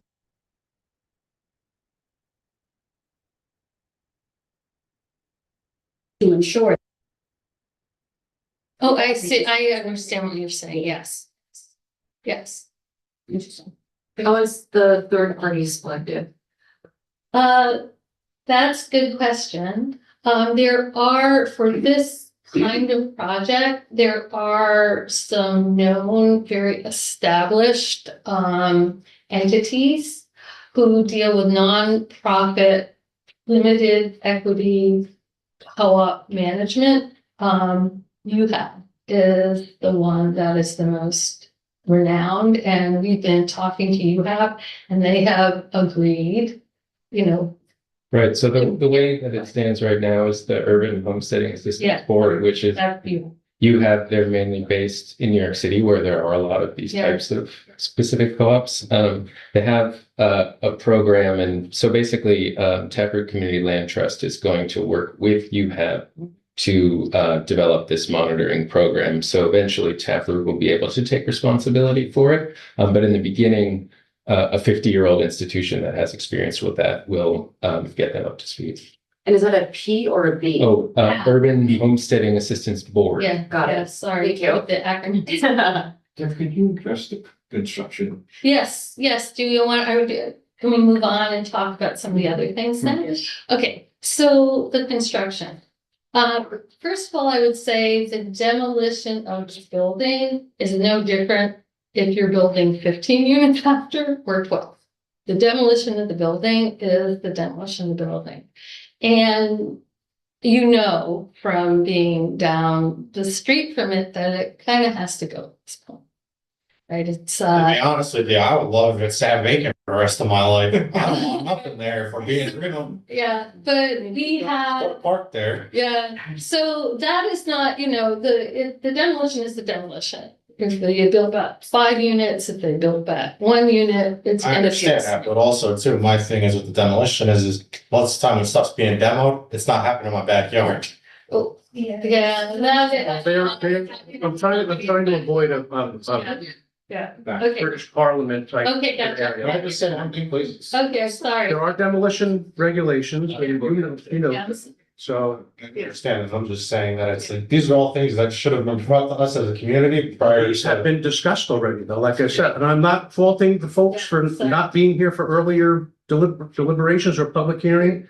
But we're gonna go over the demolition and Okay, yeah, and I'm going to hand it to our I- demolition expert. I just want to say that we did have Taylor Recycling here last meeting Yeah. to discuss the demolition and his process with the misters and everything. And it's unfortunate that he didn't make it, but he was here to answer all the questions. And that's recorded, there's a recording of the meeting. Thank you. I'm sorry, I know this doesn't repeat, but since this keeps being thrown up that we should have spoke sooner and this has been going on, I just want to make one comment. I've been trying to keep on top of this, okay? I was signed up for the emails on porthole that Dennis brought up. I've never got anything else about any kind of notification. If it wasn't for me kind of just calling the planning board, trying to find what's going on, I've called a few times, got no response. You know, as far as your legal notices, they're published in the Daily Freeman. Who reads the Daily Freeman? Not many did you people. call, I'm not gonna get, but did you call planning office to find out anything? I actually did call planning office back so- in January, and I was told that the public hearing was already happened in December. And the public hearing stayed open. Yes, I was Okay. told that, and that's why we're here now. Okay, and that's, and then I'm Well, about, in February to see if it was on the agenda, and I was told no. okay, well, the issues that folks have brought up tonight are being discussed now. Okay, and I mean, I have said that they've been discussed in the past, but the applicants are gonna, again, okay? Yeah, no problem. Okay, and I'll keep it straight to you. So, the one really positive aspect of, well, this building is modular. And it has so many wonderful benefits, but one of them is that it so reduces the time for construction. So the demolition will take place. There will be the foundation set. And then all the apartments will arrive and take their place on the foundation in 5 days. So, and after that 5 days, there'll be finishing crews who put on the siding and then spend a lot of their time indoors, right? Inside the apartments, doing the last coat of paint, laying the floors, and then there will be, the exterior also does the finishing of the roof. So a project that would take 2.5 years will take a year or less, and I actually think it will be less on site, to complete. And much of that time will be finishing the apartments on the inside. As I said, every single apartment will put on site in 5 days. There will be cranes. There'll be one crane that will move. It will be at the back of the lot, adjacent to the school parking, for approximately 2 days or 2.5 days. And it will be on Elizabeth Street for between 2 to 3 days. I don't know which is going to be the 2 days and which is going to be the 3 days. And when it is on Elizabeth Street, there will be partial street closures, but we're talking 3 days. I mean, this modular construction is really beneficial when it comes to the impact on the neighborhood in terms of construction. It also has great impact on the sustainability department, because that's kind of a whole different story. In terms of the utilities, we've been using Dennis Larios, the wonderful local engineer who knows the city like the back of his hand. And everything has been engineered to everyone's approval. It's a kind of above and beyond water management on sites. The water management on the site, I know you have ponding at the bottom. You'll never have that affects your properties. You'll never have that again. It's got really resilient subsurface infrastructure, as well as we've got a lot of planting, although that's kind of icing on the cake. It's the hard infrastructure that takes care of that. We've got soft paving everywhere. This is not cheap, but as of a couple of weeks ago, we received a NYSERDA $885,000 benefit community grant. Well, that's not actually the name of it. Cleaner Communities grant, to make it this super resilient, but it also has some really nice benefits for the site in terms of, its plantings, its green paving, but most of all for the water management that I heard some concerns about. And in terms of having enough water and power for the building, we have enough water and power for the building. So yeah. I'll just add there was a question or a comment about the school district. Just an update for the board on that. We met with the superintendent and his facility staff earlier this week. And we just confirm final design, what portions of the design they want on their site, what is on our site, and we confirmed all of those details, and discussed the general timeline for lease, which is being drafted and finished and is being sent to council to review as quickly as possible, and then sale of the property. Right, and which means, so they're going to put it up they're looking forward to the building being there. They're going to welcome the students into the school system. I've done projects where that's always the case, but here it's a wonderful thing. And part of the school districts, they're going to have something go for public referendum in May, right? Because it's public land, Yes. legally you have to, yes. Yeah. Right. But there's a lease agreement, and they said essentially, we want this project to happen, and so we continue that lease agreement if anything were to come up in the short term, but. Yeah. Can we speak more? I mean, to the demolition part of it. I mean, I want to, the neighbors are concerned that how it's going to affect their day-to-day lives and how long is it going to take Right. I think there's remediation that needs to be done to it. There's an asbestos plan that we created, and we demo plan also. Yeah. You want to stand, you want to stand up? But you Yeah. guys talk about, just talk about the time frame for the demo and how, you know,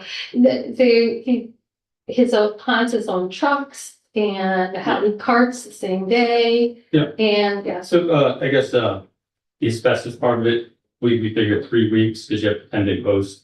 It's caulking around the windows. It's not like, there's some small friable in the boiler room, but it's mostly just caulking around the windows. So 3 weeks of that. And then we gave Hans about a month, but I don't think it'll be a month. So the block building, he's gonna come in with long excavators and just kind of pick it off, drop it in his trucks. It's going to, near Newburgh to, be recycled. So they're gonna take that block, grind it up, use it for sub base. They couldn't use it on site because of the dust and the crushing and everything, but they're gonna bring it to Newburgh, crush it there, and then use it someplace else. They're not gonna haul it back. But there's gonna be, processes, to eliminate the dust. Yeah, there's misters and stuff. And will the excavators will be on the property itself picking up. It's not gonna be something that's gonna be in the street. Nope. And what are you using containers to bring the stuff out? No, he's gonna use his trucks. Trucks, and they'll just back right in on the site and. Yeah. I think in this, yeah. And we talked about maybe using the school, if, you know, the access to the back to the school, if we can. So they said it depends on scheduling, whether or not we can do that. Okay. Can I have a question? As far as the asbestos removal, will there be dumpsters with lids?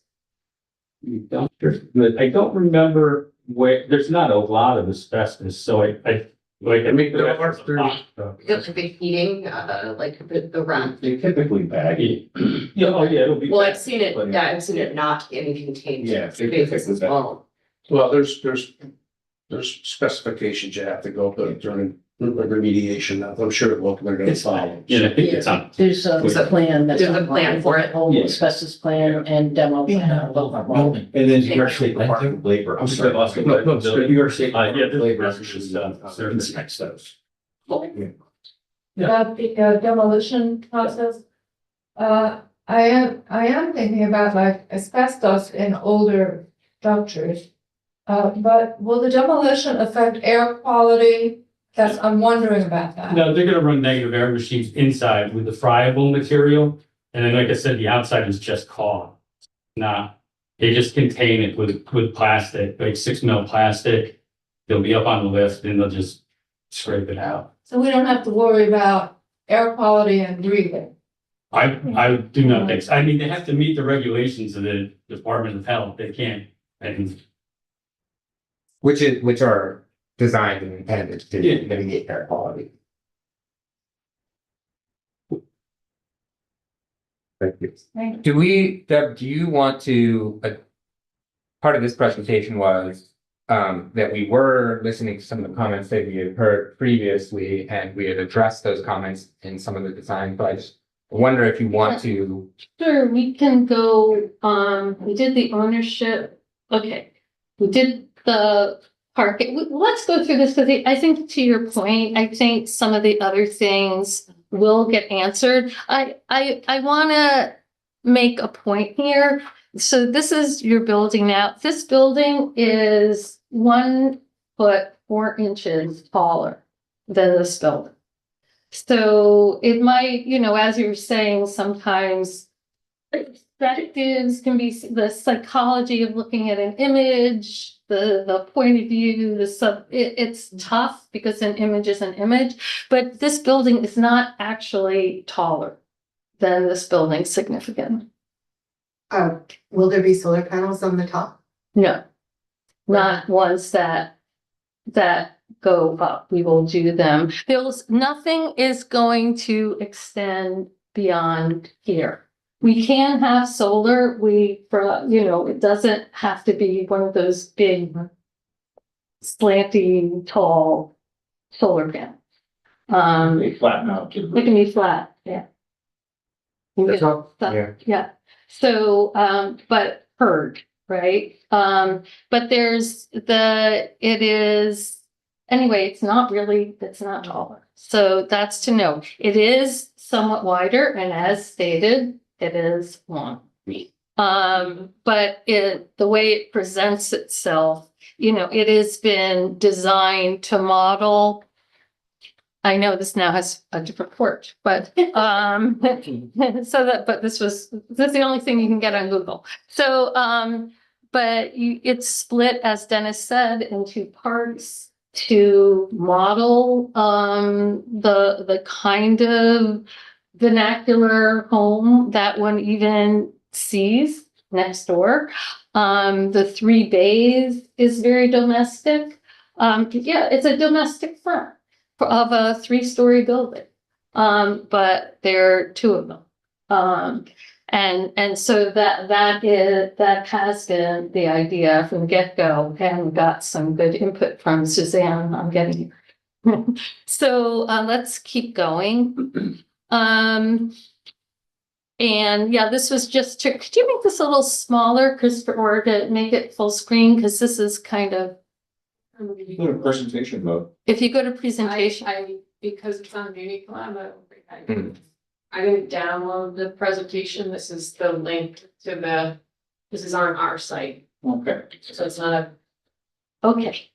All right. And here you see a closer view with the, so there's actual size and then there's scale, and the way something is articulated and detailed to make it feel more homey or domesticated or larger.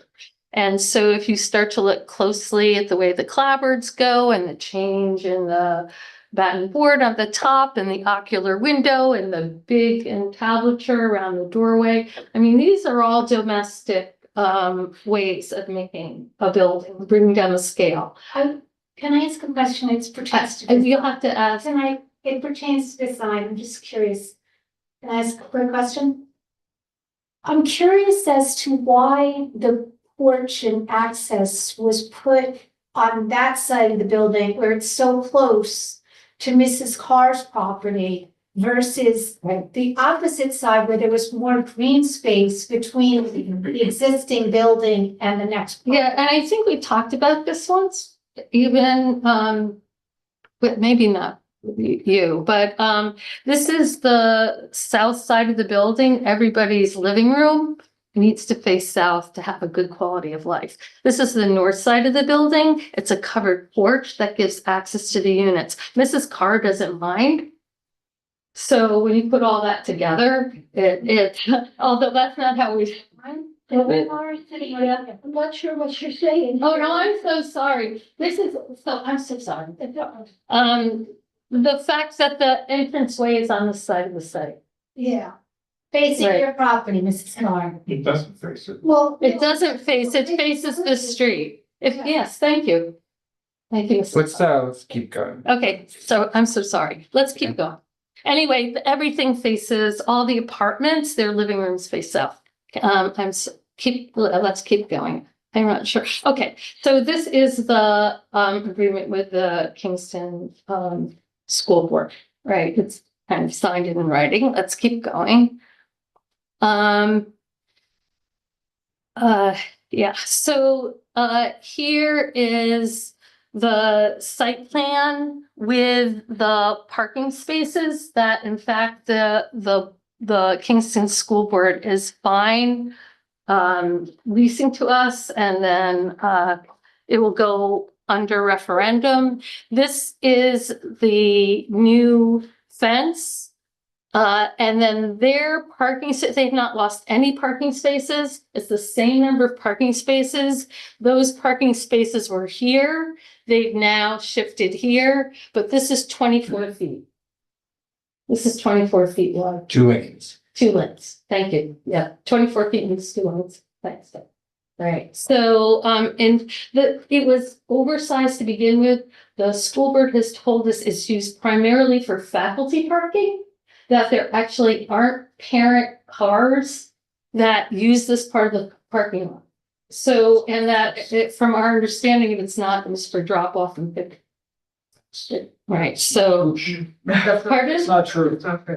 We see cars lined up in that section of the parking lot all the time. Yeah, so, well, It's right up in that section So- for the little kids. So then the superintendent, since that is his understanding of how it should operate, maybe, Well, yeah, just a couple things. Yeah. One is that there's a difference between people that are parking in the parking lot and moving in and moving Yeah. out versus happily parking, which everyone's there. You right. still have 24 feet within the parking lot that people could stack in if it is being used to drop people off. There's not enough room in there though, if you look at that. Well, there's 2 lanes. There's 2 lanes of How 20. far is gonna back out? Well, if it's tackled, they would be backing out and students are being. Exactly, so it doesn't work. No. No. I would just say that the school board is considering this. They haven't said anything to us that would suggest that they're not in agreement, although we have to wait for that to go. Yes, so yes, the superintendent saw this plan on Tuesday, had no problem. And they haven't lost any parking spaces. And the gate has been eliminated now? So, yeah, the pedestrian gate was eliminated at the request of the superintendent. The emergency gate is completely as seen, and we got your letter, and it will have a sign that says no parking in front of it, and it will be accessible as a second means for the fire. Right. The EV parking, the EV station is here, right? And there is no parking for the EVs except for outside, even though we do have parking for bikes inside, and we will still screen them. Right. Where's the accessible parking? Excuse me? Where's the accessible parking? This is the, where are we? We're right here. This is the accessible parking. So can you just talk about the landscaping too? On this? Okay, so the landscaping, one comment that came up last time was, do we really need a playground? We do not, and we have opened this up, right, as a big green space. This head, and I'll see it in the neck, there's plantings along the entire edge of the building and the parking and on the north side against Mrs. Carr's property as well as additional plantings on an island and abutting the house.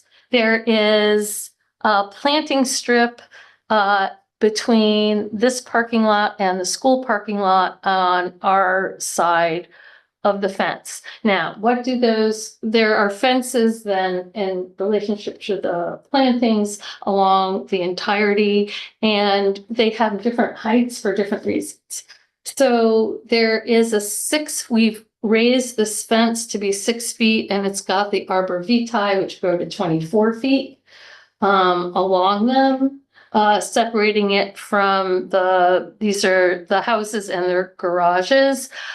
These are the property, these 2 properties that have been mentioned, 36 and 38, are actually beyond the length of the building. So what you look directly at is not the building, but actually along the backyard, which is why we've gone to great lengths to make sure there's more landscaping than there used to be. And I believe this trash used to be against this fence. We've managed to move the trash away from the neighbors. So that's a new thing in the life of the school. So, and have planting in between, and have planting then in between the trash. So you're not even looking at it this way. Our trash is over here, very far from anyone, surrounded by an 8-foot fence. So I'm sorry, I'm sorry. That's okay. Is there just one exit and entry to the parking lot in the back? Or is it, because when we had the meeting, it was going all the way around? Yeah, we changed it in order to have more landscaping. Oh. Yeah, and also it's great for the fire trucks. So now this is 2-way. And so people come in and back out. Yeah, so it's 2-way, or not back out, sorry, I'm sorry. Said it wrong. You can answer. Pardon? Okay. Yeah, yes, exactly. Yeah. Thanks. But I think important here Yeah. is that one of the comments last time was about the screening Right. relative to other properties, and so the team did put in place with the porch being on the north side of the property, screening for. Yes, there's screening, there's fence, there's screening and fence along the entirety. Where's the porch? The porch is under, this is a roof plan, so it's here. Oh, it's only one. Yeah. But because well, let's face it, when it was the home there, they used to sit on that porch and they'd be out there all freaking night long, screaming and yelling and. I don't think that's gonna be. Okay, Okay, good. Yeah. Okay. Let's keep moving. Let's keep- yeah. Presentation, just for Yeah. time. Moving down. Okay, here you go. So, and here's the Arbor Vitae. You know, everybody knows what they look like. And here, this just is going through the different heights of the fences and the plantings along the building and also the view shed at the back. All right. Are there any other drawings of the side? Excuse me? Are there any drawings of the side? Or is this? Well, here is actually, you know what's interesting? You can't see the building from the side if you're walking down the street. But if you're a neighbor. But no, well, that's what I'm saying. If you're standing on the street here to do a side view, because of all the plantings and the fence, there was no view to take. This is the side view where you can actually see it from the street. And it's scientific. I mean, the building heights are the building heights. It's, it might, psychology is an interesting thing. It might have to do with your viewpoint, but this building height in relationship to these building heights is accurate, from this particular point of view. It makes it look rather small on that. Well, you're You pretty show it far from the back. other side, it would show it in a more accurate representation. Please direct your questions to the Sorry. board. I'm sorry. Thank you. I'm sorry, yeah. Anyway, but I was just there was a comment about not being kind of accurately dimensioned, but that's the nature of the software, it is accurately dimensioned. And this was a This is request from a photograph. from a photograph and a request of the planning board. Yeah, These are so- from the back. Yeah, this is what they want to see, so. All right, and here I guess there's a comment about not having seen certain of the facades. We're showing for the planning board's request, to show, because our drawings didn't match, there are divided lights, so that was a response to a planning board. So while we're there, the front access. Right. I mean, you're still gonna need a waiver for that, but can you talk about how you changed that? Yeah, You know? so what's really interesting here, is that this actually is the old render. This still has the portico in front. Okay. But what's interesting is that in fact, that same design has always been on the front of the building. We have another render, But very. our packet has. Yeah, it does. It's coming up, but I just think it's interesting that they're really quite similar because that portico is lower to the porch. So those are the divided lights, if you want to keep going. Along These are the yeah, those were the side elevations of the divided lights. Thank you. Yeah, sorry. Yeah. And then now we're getting to, this, of the portico and the porch, which from this point of view, are quite similar, and you'll see in the next one.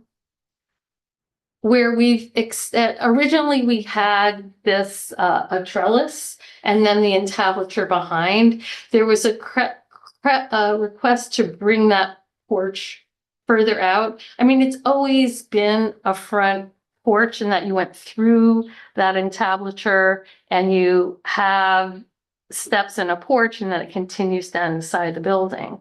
And it's raised up, so it's kind of protected. It doesn't feel, it's up several steps. There's an ADA ramp, so it doesn't feel like someone is kind kind of at ground level, very engaged. You know, you're looking over, you're still part of the building.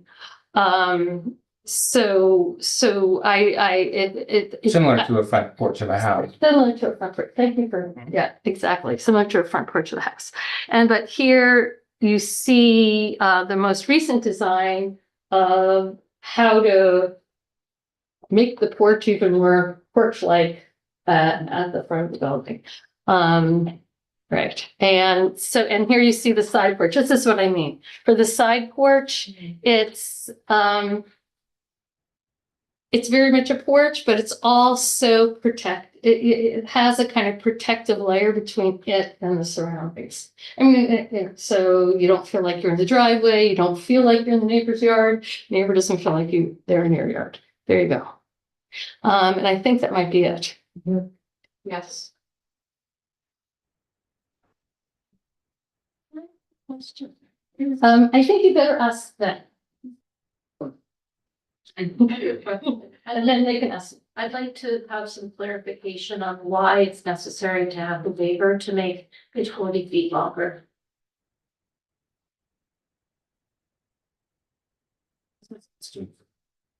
Well, as per the code, it only allows for certain dimensions of the building, so they're asking for additional lengths to the building, so that triggers a waiver. I think we can add on to that too, maybe if we like, and I'm not an architect here, but I think part of the motivation here is about energy conservation and reducing costs for the homeowners. We want to have a certain number of units in the building. We are in a housing crisis, and so we think 15 is an appropriate number. But we think the envelope of the building is important to keep as one structure rather than breaking it up, because that has energy efficiency and utility cost impacts and benefits for the home. Great. So exactly. So in other words, we wouldn't require a waiver if we put two buildings on the site instead of one. We'd solve the 15 units at the direction of Bolster County. But pardon? So anyway, but by putting them together in one building, that's what triggers the waiver.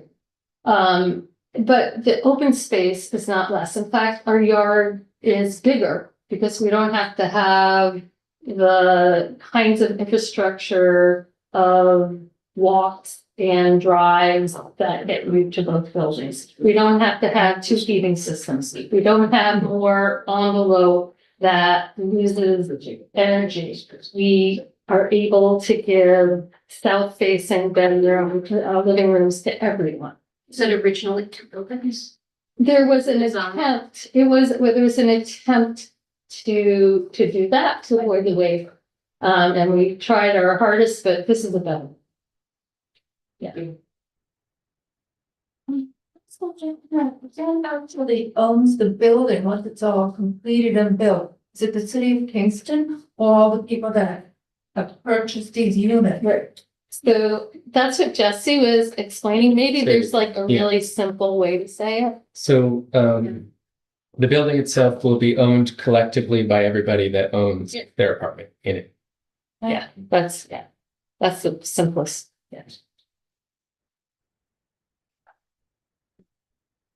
Okay. And people who own their buildings take good care of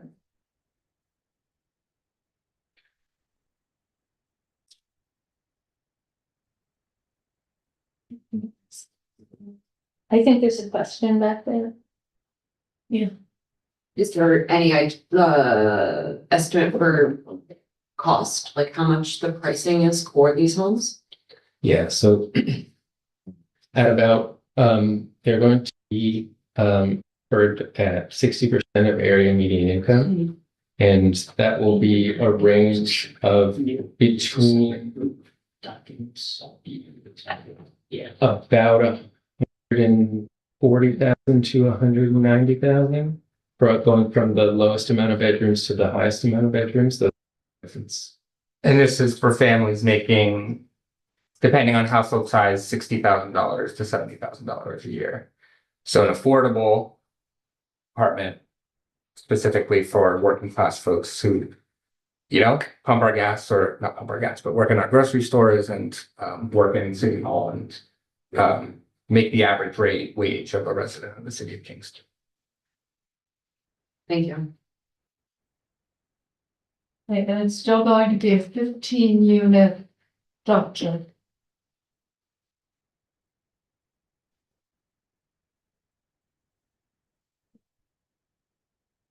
Can I ask a question, please? Yes.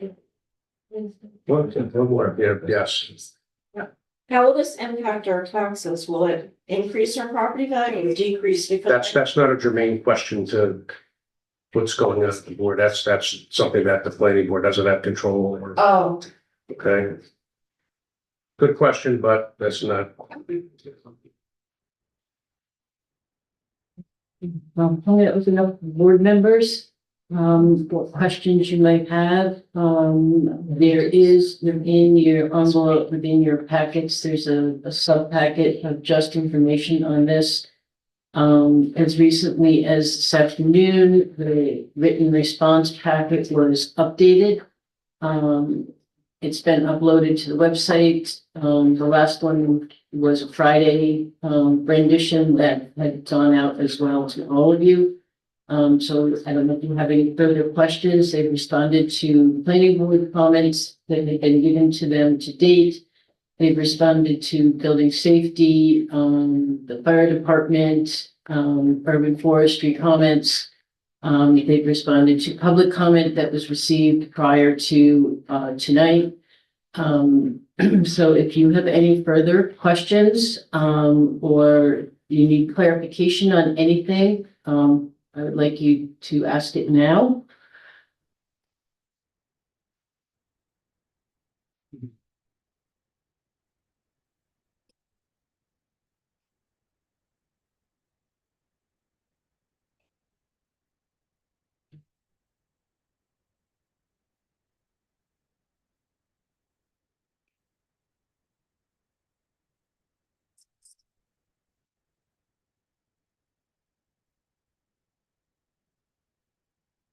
I think that in the perpetuity for 50-year sunset, is that maybe is that? Let's see, first in the resolution, what Chairman has asked is that it's been mentioned that the county will put a deed restrictive covenant of 50 years on the units. The city's code for affordability is in perpetuity. As long as the project remains residentially in use. So there are specifically the way it was calculated under our code 6 units that have to be deeded that way, with that particular deed restriction on them. You can do. Yeah, if you're done, yeah.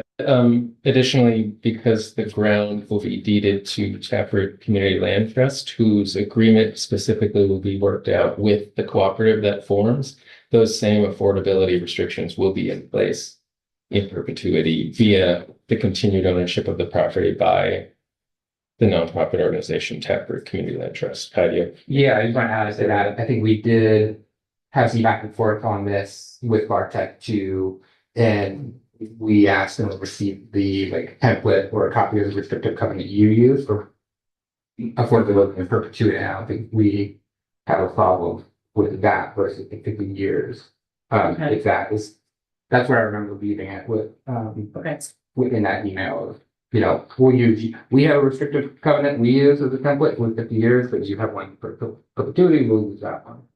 Okay. For the project. Okay. On top of the other layers of affordability. Right, okay, so that will also go, well, that'll go through board council. Okay. The attorney will have to make the final on that. And so we did, today made the calculations for the affordability. And like I said, 6 of the units will at least have to have that, language for them. If you choose to do more, that's wonderful. But the 6 is the minimum that we will require. In terms of, language in the restrictive covenant, the number of units obviously should be in there. Okay.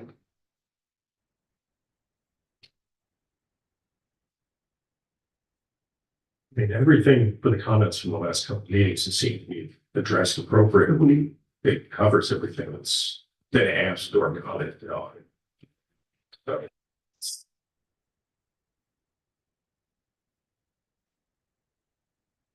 was very thorough. We've gone over as many situations and solutions as possible, and they've addressed everything that we've asked them to address. and addressing the 15 units. With the form-based code, you could have two structures to get the same unit count. But combining, them, because our hands are tied with the code. So you could have two buildings, or you could have one with everything inside. Put two. You put some 12 units, Two 12 units. Yeah. So essentially they could put 24 units on the house. With no park. With no, and they decided to size down to 15, so I would prefer 15 over 24. Yeah. I live on the road, I would prefer 15 over 24, I Yeah. mean. So this is starting to take care of the two waivers there, the building length and the unit count. This is, you know, I think the board's Yeah. agreement on how that they came to be. Agreed. Agreed. I think it makes more sense to have one larger building that goes against, that we're making a waiver for, to elongate it rather than putting two buildings on a small lot and increasing the unit count in order to put two buildings on a smaller lot. I'd rather give them the 40 feet than give an extra, than have another building. And as far as the front access goes, I think that the modification that was made to that from the previous, the pergola or portico, whatever, I think that does a better job of keeping in context with the rest of the street. Have the porches appear there. I'm in favor of granting the waiver for that. Agreed. I think the new porch design seems more permanent than the first. And what about, go ahead. So what about the parking in the rear setback? I'm sorry to interrupt. I forgot to say though, because we now have the planting strip in our property, and there's the property line ultimately won't be moved. We still need the waiver, but we have a planting strip, so it's now only 1 foot rather than 5 foot out of compliance. We still need the waiver. When they discussed this with the school board, they didn't want the landscape on both sides. So first, Can this be tied into that agreement that's probably going to be happening, the school district, the parking in the rear setback? Yeah. Do they agree with that? Agree. Yeah.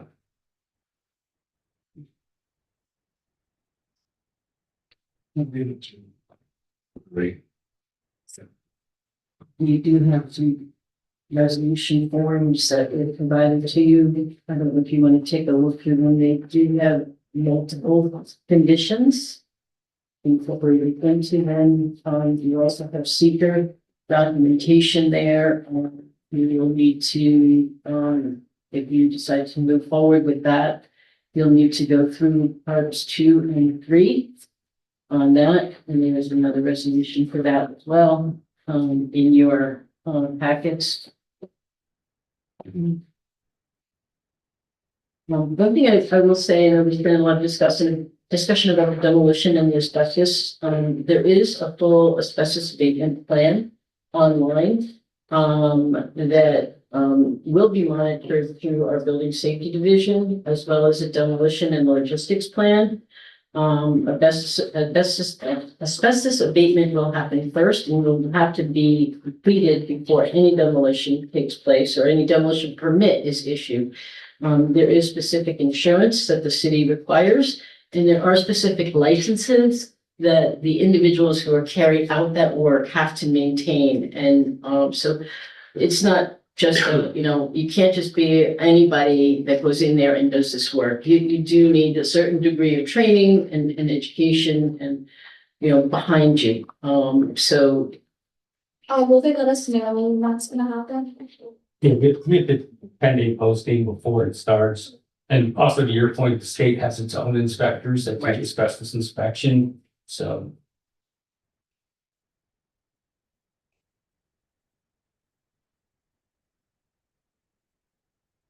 Steve? yeah, if the board is inclined, you can look at the seeker. You should have, the resolution. Let's see here.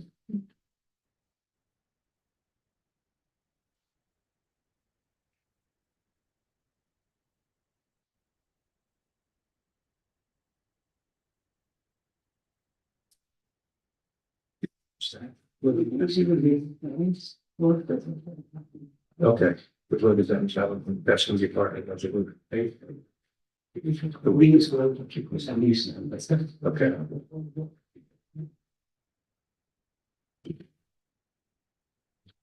I'm inclined to go to, part 2 and 3 of the short environmental assessment plan. You should have part B, part 1. No. Bring part two. Changes to and 3. That'll be part of Do you want to put part 1 on this thing? Sure. Okay, so Kyle is gonna, put part 1 up on the screen.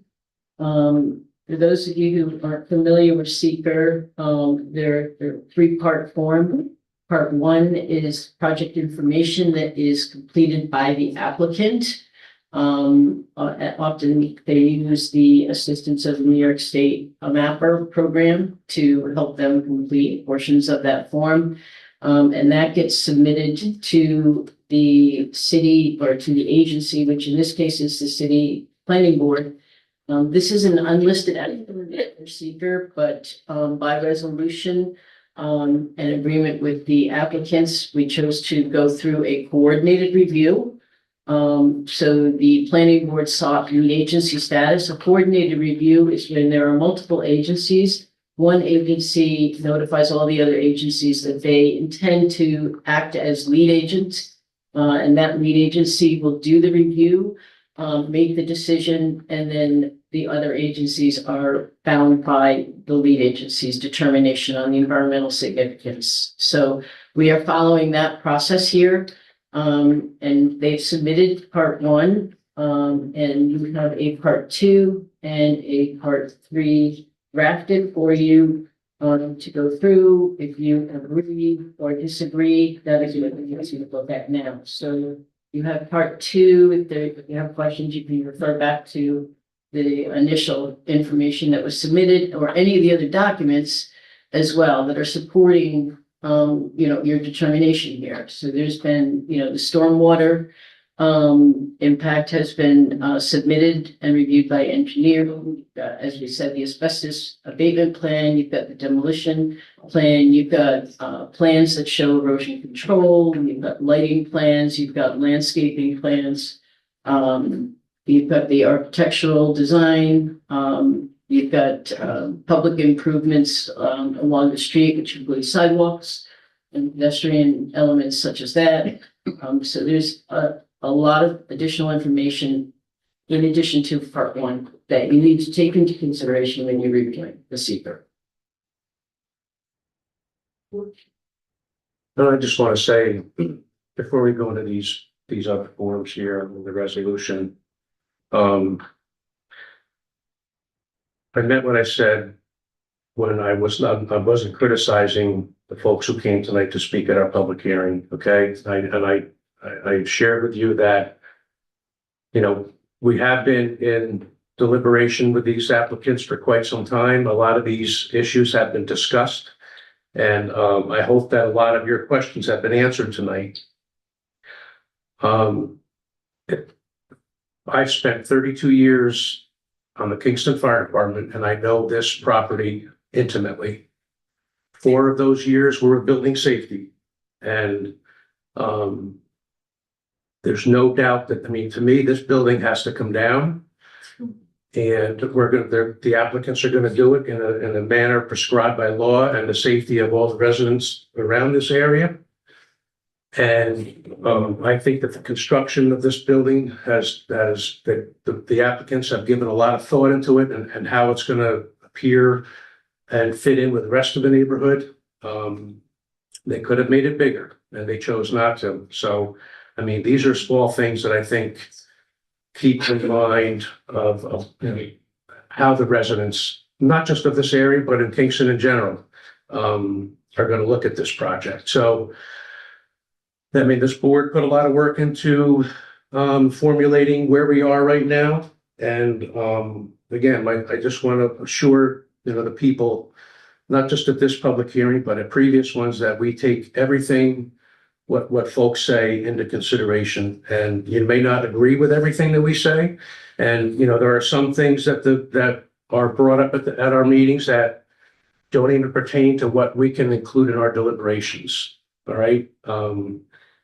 But I think that this project is going to reflect greatly on the community. And, you know, just like we did down the street with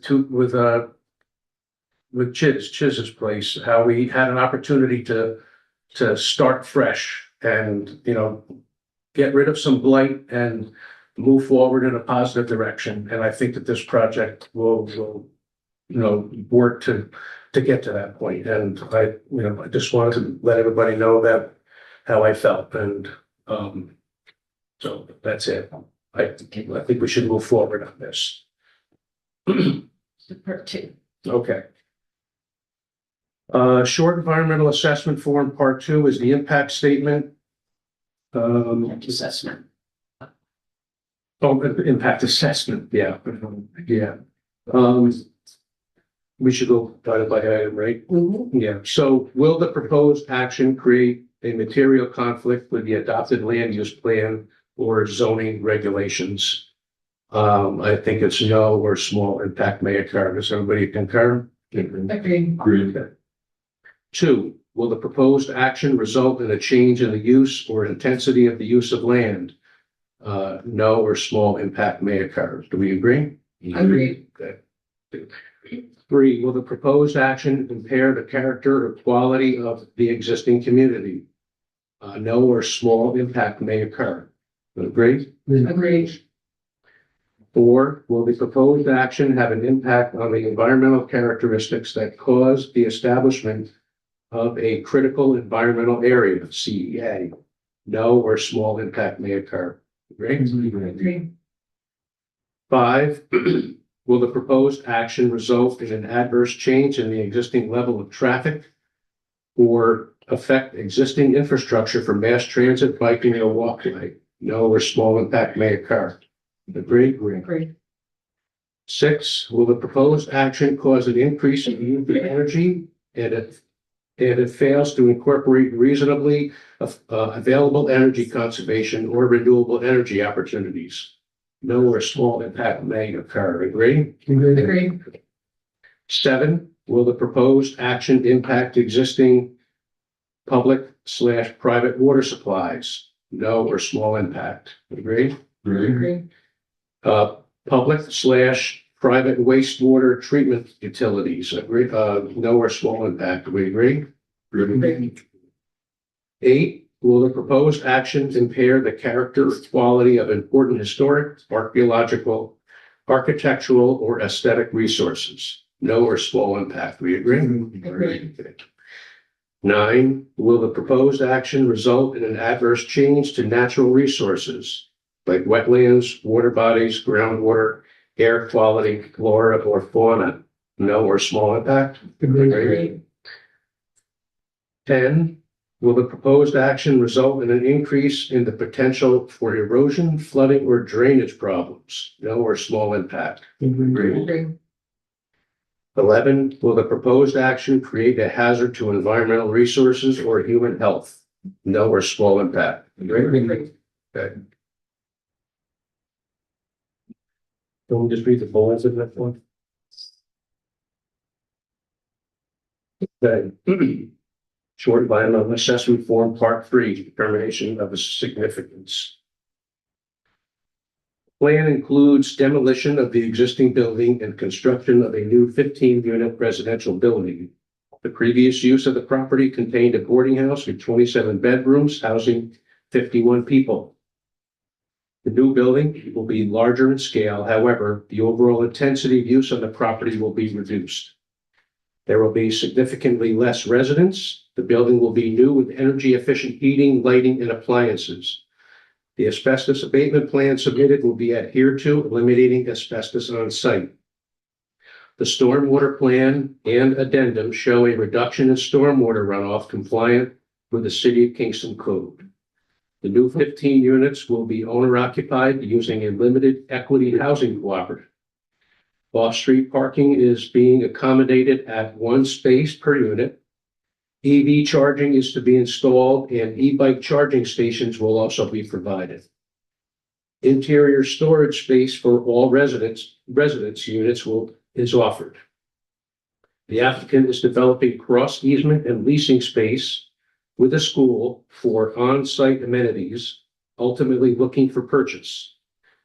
Outside open space is provided in a quote flex style unquote that will offer the best use of the green space. New landscaping will improve the on-site drainage and provide screening for neighbors and a visually appealing street frontage. This ownership model will be approved by the Attorney General and will require compliance into the future. The board also reviewed the demolition plan, which was referred to the Building Safety Division for comment. All property building permits, street closure permits, and the City of Kingston noise ordinance will be complied with during demolition and construction. In consideration of the new construction and the neighborhood character and aesthetics, the plans have been revised to create a more traditional building shape and porch, and added landscaping and increased fencing along property lines. Daytime and nighttime visual simulations were submitted and reviewed.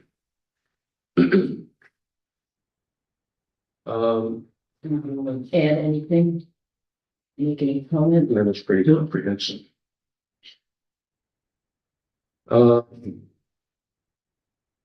We have determined based on the information and analysis above, and then that's going to be part of the resolution. We just, okay. Okay.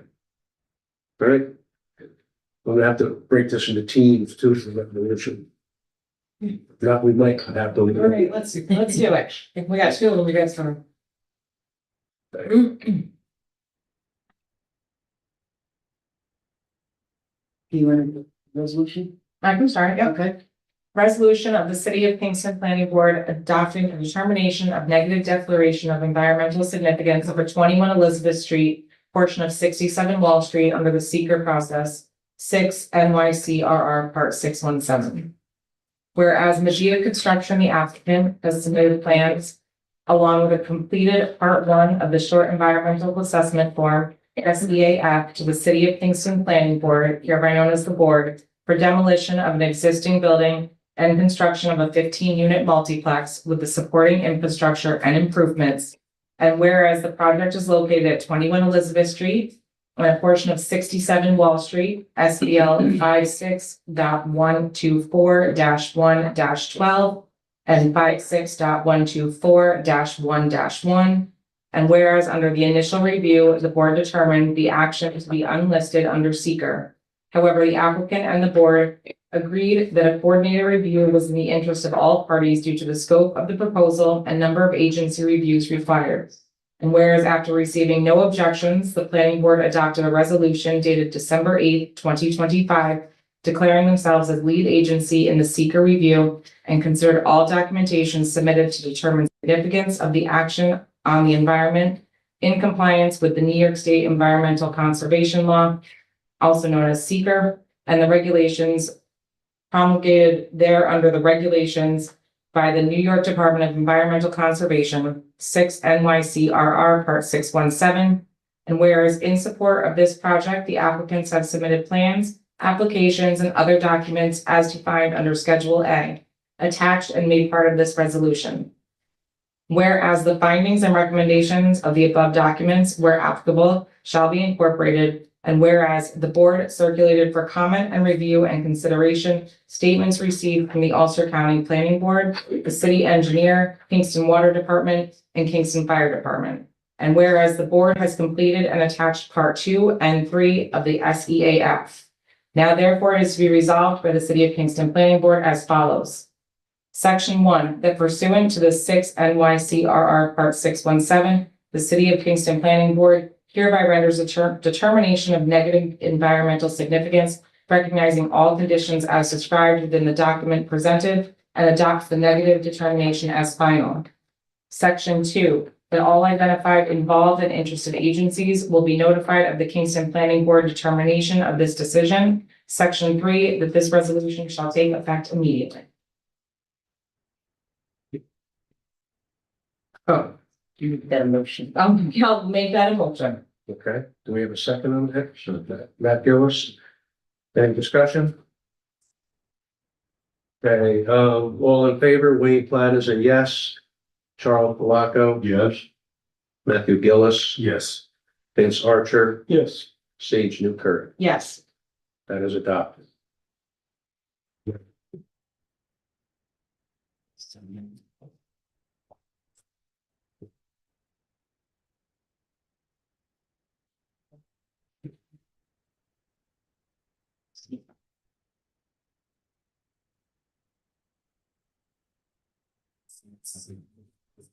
Okay, let's start the next one. This is the yes. But we have to read Schedule A and everything. That just has to be recognized. Yep, correct. It's recognizing.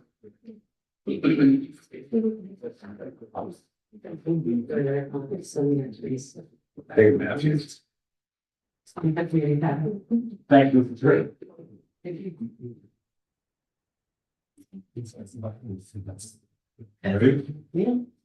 Resolution of the City of Kingston Planning Board approving the site plan for demolition of an existing building, construction of a 15-unit multiplex, and 4 major waivers from the city form-based code for 21 Elizabeth Street and a portion of 67 Wall Street Avenue, Kingston, New York, with an 001, SBLs 56.124-1-12 and 56.124-1-1. Whereas the Medea Construction Friends applicant submitted applications, plans, and other supporting documents to the City of Kingston Planning Board for demolition of an existing building and new construction of a 15-unit residential multiplex. Action, and whereas the action is located at 21 Elizabeth Street, a portion of 67 Wall Street, SBLs 56.124-1-12 and 56.124-1-1 in the city of Kingston, and whereas the board determined the action to be unlisted action under seeker pursuant to 6 NYCRR Part 617, the applicant underwent a coordinated review, and the planning board, acting as lead agency, issued a resolution rendering a negative declaration of environmental significance on February 17, 2026. And whereas the action includes 4 major waiver requests to deviate from strict adherence to the form-based code. And whereas the applicant submitted a site plan application with initial review taking place at the September 15, 2025 planning board meeting and subsequent meetings following to review additional materials submitted. And whereas the board opened a public hearing at the meeting of December 8, 2025 to receive public comment and continued said hearing open for both written and oral comment until closing on February 17, 2026. And whereas the board received and considered comments from the city engineer, building safety division, city fire chief, Kingston Water Department, and the urban forester. And whereas all documentation listed in attachment A, the lead document listing dated February 17, 2026 are made part of this review record in their full form. And whereas the board and representatives of various agencies participated in site visits to the project location on September 30 and October 1, 2025. And whereas all comments, supporting documentation plans, relevant studies, and leading documents are posted to the City of Kingston website for access by the public. And whereas the action was referred to Ulster County Planning Board with a recommendation to approve, returned on January 15, 2026, and now therefore be it resolved by the City of Kingston Planning Board as follows. Section 1. After thorough review of all documentation and associated agency comments, the board votes to approve the site plan for a 15-unit residential multiplex with associated site improvements and supporting infrastructure with conditions as identified in the following statements. Section 2, approval of the New York State Attorney General's Office of an offering plan to establish and create the Homeowners Association, HOA, with continued operation as a limited equity cooperative for homeownership. As the form of ownership is noted below in the waiver, justification for additional units above that allowed. Section 405.12J.3. Should said approval not be granted, the applicant shall return to the planning board and seek approval as a 15-unit rental complex. Section 3. Approval shall include conditions as follows. Performance bond. Submission of a detailed cost estimate submitted and approved by the city engineer with the standard 10% contingency line over the approved amount for purpose of providing a performance bond. Performance bond in the amount approved by the city engineer in a form satisfactory to planning staff and corporation counsel must be submitted prior to the issuance of any permits for work. Periodic reductions to the performance bond are permitted with documentation of work completed and accepted by the city. Final release of the performance bond shall only be after receipt of as-built site plans certified by a professional engineer or qualified professional as may be appropriate and engineering sign-off. Kingston City School District proposed language for an easement/lease agreement will be submitted for sign-off by the City Corporation Council with input from planning. Submission of a filed and recorded easement/lease agreement or property transfer from the Kingston City School District, KCSD, for area to be used for parking/access, utility placement, and any negotiated shared services must be in place prior to issuance of any permits for work. The board recognizes that KCSD will not participate in shared vehicle and bike charging. If an easement/lease agreement is the first instrument negotiated, then it shall be kept valid for the duration that the project remains residential and it will need to include maintenance and management of infrastructure in this area. The easement/lease may be replaced at any time with a recorded property transfer for ownership. However, access easements and other necessary crossover or shared needs must continue indefinitely. Once a property transfer takes place, the owner must return to the planning board to combine the properties through a lot line deletion to avoid a landlocked property from being established. With transfer of the property, the access easement to the rear across the lands of the school must remain in place for emergency egress. Should the project owner fail to negotiate said easement/lease or transfer, then the applicant shall return to the planning board with a modified site plan for review and approval. Sidewalks along the street shall be replaced using concrete or bluestone and meeting ADA standards. The sidewalk where it is crossing over the driveway must continue at grade using the National Association of City Transportation Officials NACTO guidelines. The plan should have continuous concrete material across sidewalk area at grade and for apron to street. On-site can be porous material as presented. All improvements with any public right-of-way shall have final sign-off and associated permits issued by the Department of Public Works, have final sign-off of design by city engineer. Compliance with stormwater analysis report approved by the city engineering in February 6, 2026 email and made part of this decision. KWD approval and sign off as outlined under email dated February 6, 2026 and made part of this decision. Following the comment issued by Chief Ray, Kingston Fire Department in email dated February 12, 26 and made part of this decision. Following the comment issued by the Urban Forester under email dated February 6, 2026, and made part of this decision. Resubmission of demolition and logistics plan with updated date on cover and in a form satisfactory to the Building Safety Division. On-site tree removal before March 31 per New York State DEC regulations.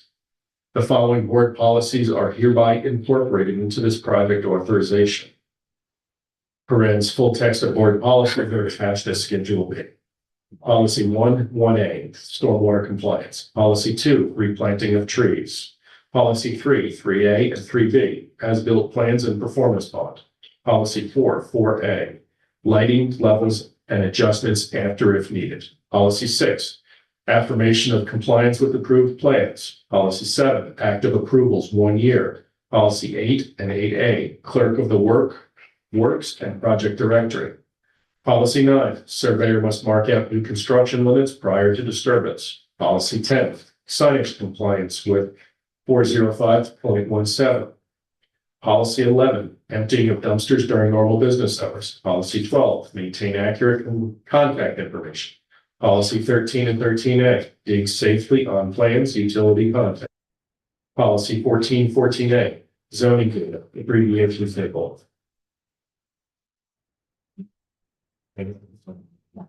Want to take over? I can go if need to.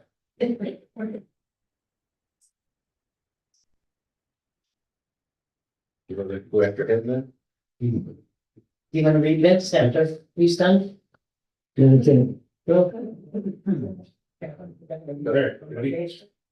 Policy 16, school district impacts. Policy 17A, payment in lieu of parkland and sign statement. Policy 18, noise ordinance compliance. Policy 20, carbon monoxide detectors. Policy 22, sidewalk standards. Policy 23, Knox box. Policy 24, required building permit and required time frame. Refuse and recycling collection will be by private hauler. Permeable pavers included in the maintenance plan for stormwater to ensure continued functionality and integrity of permeability. Snow removal addressed as per written response dated 1/28/26. City Engineering Office in coordination with 911 and USPS will assign unit numbers. Proposed numbers can be submitted to engineering. USPS final approval for mail receptacle location or locations on property. Submission of a complete set of final plans for signature by planning chairman and stamped by professional and signed by owner, including the following: modified to remove trellis and replace with front porch design. Updating the landscaping plan from preliminary to final with all areas complete. Table, incorporation of comments of urban forester, etc. Incorporating comments on signage from fire chief. Modifying to reflect the final negotiated changes with the Kingston City School District as reviewed with the planning board. Parens, no pedestrian connection, no shared EV or bike services. And other, which is blank. Conformance with all plans, documents, and specifications as defined by attachment A. Review documents dated February 17, 2026, unless otherwise noted herein. The board recognizes that all plans and documents as noted, as modified to meet the comments and address the issues discussed at February 17, 2026 meeting are made part of the decision. Other is blank. That's a section. Is there anything else that the board wishes to incorporate? Any specific issues that you don't see that you want to include? Well, that's just an opportunity to add. We have enough policies. All right, I'll finish section 4. Section 4, affordable housing is required to meet the City of Kingston form-based code under the bonus height for affordable housing, which requires a parens, quotes, a gross floor area equal to or greater than 50% of each additional story, and at least 20% of the total number of units shall be provided in the development project for affordable housing units. Close quotes. The following calculation is accepted. The third floor contains a total of 5 units at 50% equals 2.5 or in round up to 3 units. Total number of units is 15 at 20% equals 3 addition units. Total number of affordable units is 6 units. Parens, the 6 affordable units must be deeded in perpetuity for as long as the premises remains residential in nature. A time frame cannot be associated with these 6 in accordance with section 405.19. And Vince, it's yours. Okay, section 5. The board finds that the anticipated increase in population place defined by creating 15 residential units that will contribute to the need for upkeep and improvements to the park facility, which provides recreational opportunities for residents. And problem reading. Take that, Vince? Yeah, I can't see these glasses. I'll get it. We're recognizing that the project does offer a private green space and is adjacent to the George Washington Elementary School playground. The board also acknowledges that residents are likely to use nearby parks and facilities for programs and passive and active recreation.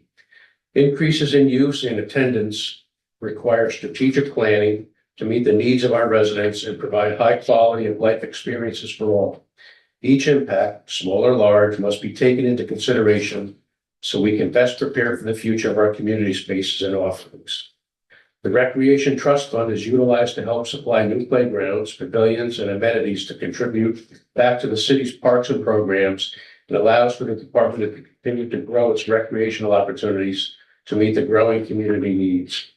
In consideration of the payment in lieu of parkland, the board recognizes that a portion of the units will be exempt if they are deeded affordable in perpetuity for residential use.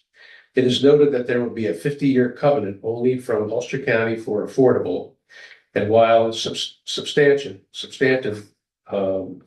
this is not in perpetuity and for base code states. Quote, affordable or workforce housing units shall continue to comply with the criteria set herein for the length of time that the building in question contains residential units, unquote.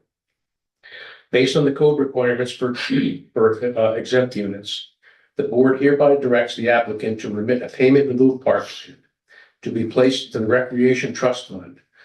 The amount determined as follows, noting that no permits shall be issued until such fee is submitted to the City of Kingston. 15 units with the first 6 exempt by code equals 9 units. 9 units minus the affordable equals 3 eligible units at $3,000 per unit, which equals $9,000 payment assessed. If additional units are to be committed with lifetime deed restrictions for affordability, the amount of the fee can be modified to address the issue. Section 6, the board acknowledges the Ulster County Planning Board recommendation to approve and directs staff to submit the response of concurrence. Section 7, the board finds the following with respect to waivers from the form-based code. 1 is building depth, section 405.12J2, major waiver. Requirement, section 405.12J2, let's see, a 75-foot maximum building depth. Proposed waiver would be proposed waiver, the proposed building, a multiplex type in a T4 end zone, exceeds the permitted building depth by 75 feet.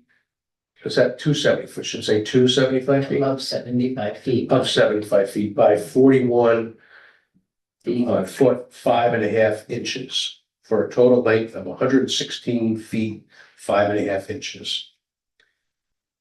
C, justification for waiver. The intent of this project is to create diverse ownership opportunities for a range of households. The design contains studios, 1, 2, and 3 bedroom units, including duplexes.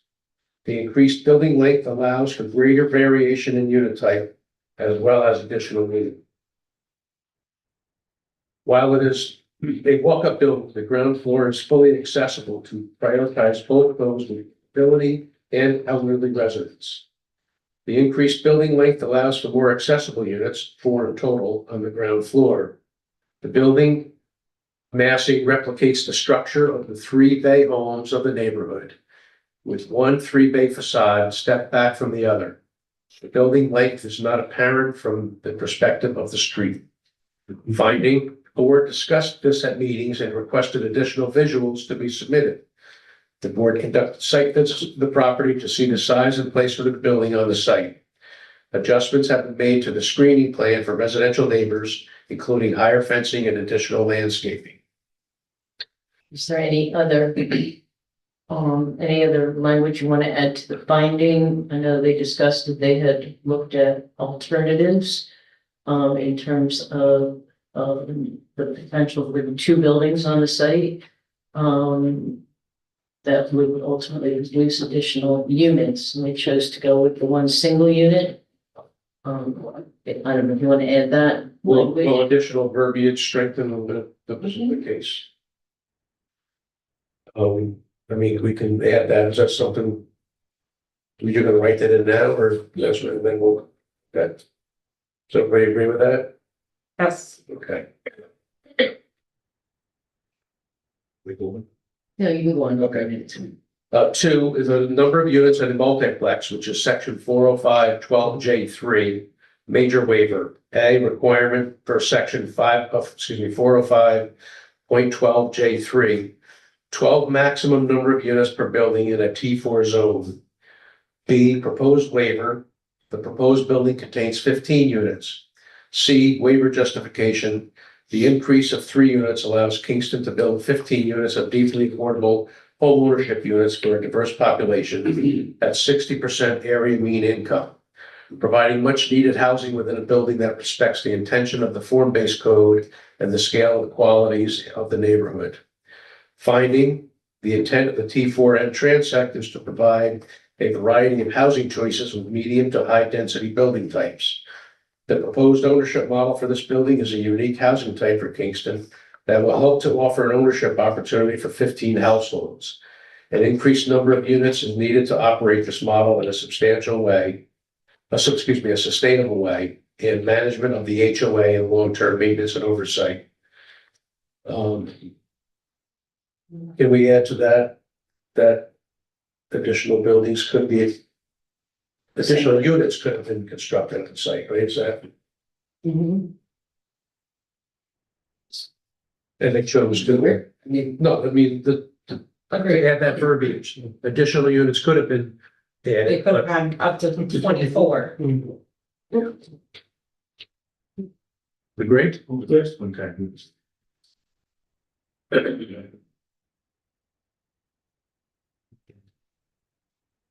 Okay. Section 3, part 3, front entry, section 405.12J.6, major waiver.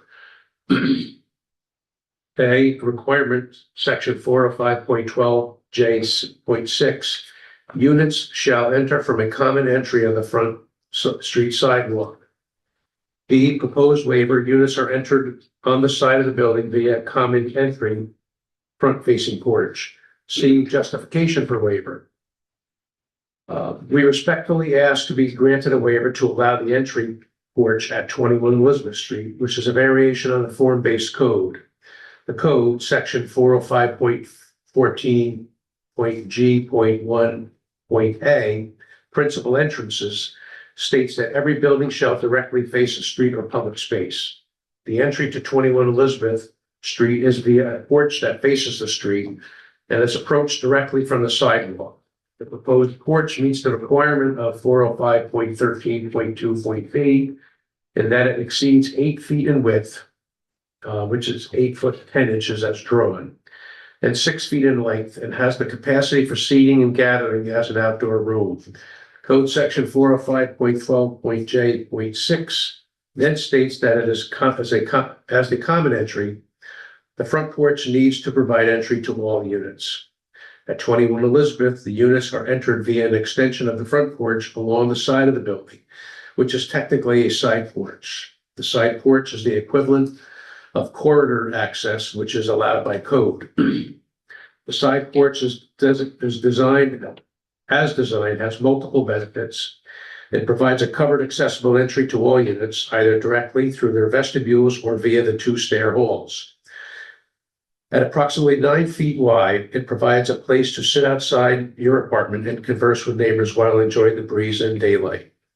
As an open porch, it provides important fresh air and cross ventilation to the units opening directly on it, as well as to the stairwells, which work as ventilation chimneys, drawing fresh air to the upper floor vestibules. Finding, the board discussed this at length over the review process. Although the entrances to the structure are not directly off the front facade, the elevations have been modified to create a more permanent and traditional porch entry. The side porch allows for ADA ramp access to the porch and creates an extended area for residents to interact with each other while still directing pedestrian activity to the front and public side. On to 4. Good? Good. 4. Okay, you got 4? You know. Parking in the rear setback, section 405.7.E.N, major waiver. Requirement 405.7.E.N, rear setback, lot or alley, 5-foot minimum, existing. Proposed waiver, 0-foot rear setback. C, justification. In order to provide parking for each of the 15 units of the housing proposed at 21 Elizabeth Street, we will enter into an agreement with the City of Kingston School Board to make use of the portion of the George Washington Primary School parking lot that adjoins the rear of the site. To access the parking spaces from 21 Elizabeth Street requires a driveway within the 5-foot rear setback. That drive then continues via a gate through the school's lot to Washington Avenue to provide emergency exit for fire trucks and emergency vehicles. Additionally, the drive serves 3 parking spaces on 21 Elizabeth Street that begin 5 feet 1 inch from the rear property line. Both the transfer of parking spaces to 21 Elizabeth Street and the emergency right of access will be part of the agreement with the City of Kingston School Board. That agreement will initially take the form of a 5-year lease, and eventually, pending board approval, a sale with a clause allowing emergency access. This parking and parking space and parking access will reduce the burden on street while preserving the site's landscape and side yards. It will not be visible from either Elizabeth or Washington Streets. We respectfully request a waiver for the 5-foot setback per 405.7.E.N rear setback lot requirement. Finding, the proposal includes parking for 15 units, which is not required under the code. The applicant acknowledges the parking is not mandatory, but also understand the need for off-street parking for residents and to reduce the burden on the street. In order to accommodate the number of spaces for off-street parking and allow for emergency access and pedestrian crossing to the school property, the utilization of the portion of the Kingston School District property is being incorporated into the plans with the parking lot crossing the property line. Section 8, The approval only of, thing, just to stop you there for a second, I know that, this was written, but it was also mentioned as part of the discussion tonight that the, applicants have incorporated a landscaping strip along that rear property line, so technically there is a 4-foot planting strip shown. Thank you. I have a question. Is that okay to say because we don't have to sale the property? Our property line is still. Running through. Yeah, so Yeah, it will yeah. happen. I shouldn't shoot myself in the foot. No, you're right. Thank you. here, I mean, it says 5-year lease and eventually pending board approval Yeah. of sale. So Right, right, but their property line technically runs right through the parking lot, right now. right now. So Until it's- technically, yeah. They It's do have, needed. they do have a setback. Yeah. No? You can All right. come back and. Continue. So what do we need to Yeah, do? continue. We're good. We're You're good. Okay. You're good as is. All right, section 8, approval of the board does not eliminate the need for obtaining the appropriate permits and approvals from other boards, commissions, departments, and relevant agencies. Section 9, this approval shall be valid for 1 year for purpose of obtaining a building permit. Section Section 10, that this resolution shall take effect immediately. And I will, thank you. I'll make this a motion. Who will second? I will. Chocolate with a second. Any other discussion? Okay, roll call, we're using roll call. Wait, that is a yes. Charles Palaco. Yes. Matthew Gillis. Yes. Vince Archer. Yes. Sage Duker. Yes. It is adopted. Okay. Signed, please, yes. I just want to thank the board for its care and diligence in moving this project. I think the project is better for it, and I think the neighborhood is better for it. Well, and I wanted to,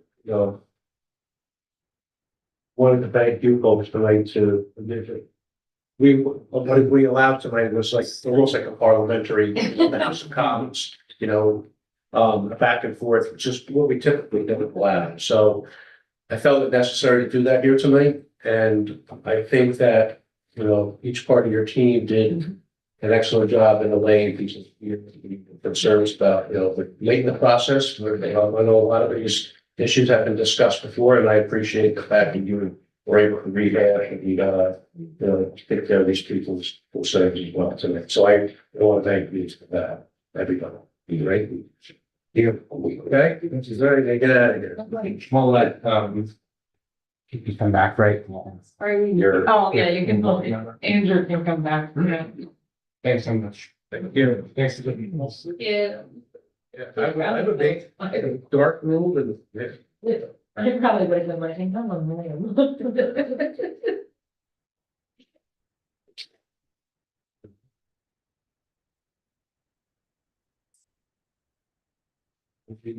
Yeah.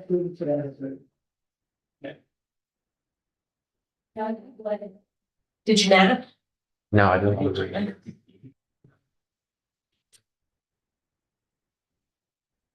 To you now? Also. All right. Let me go wake my client up. Hold on. What item, Brad? That's item 9. Number 4. Okay, and this is under new business then, right? Yes.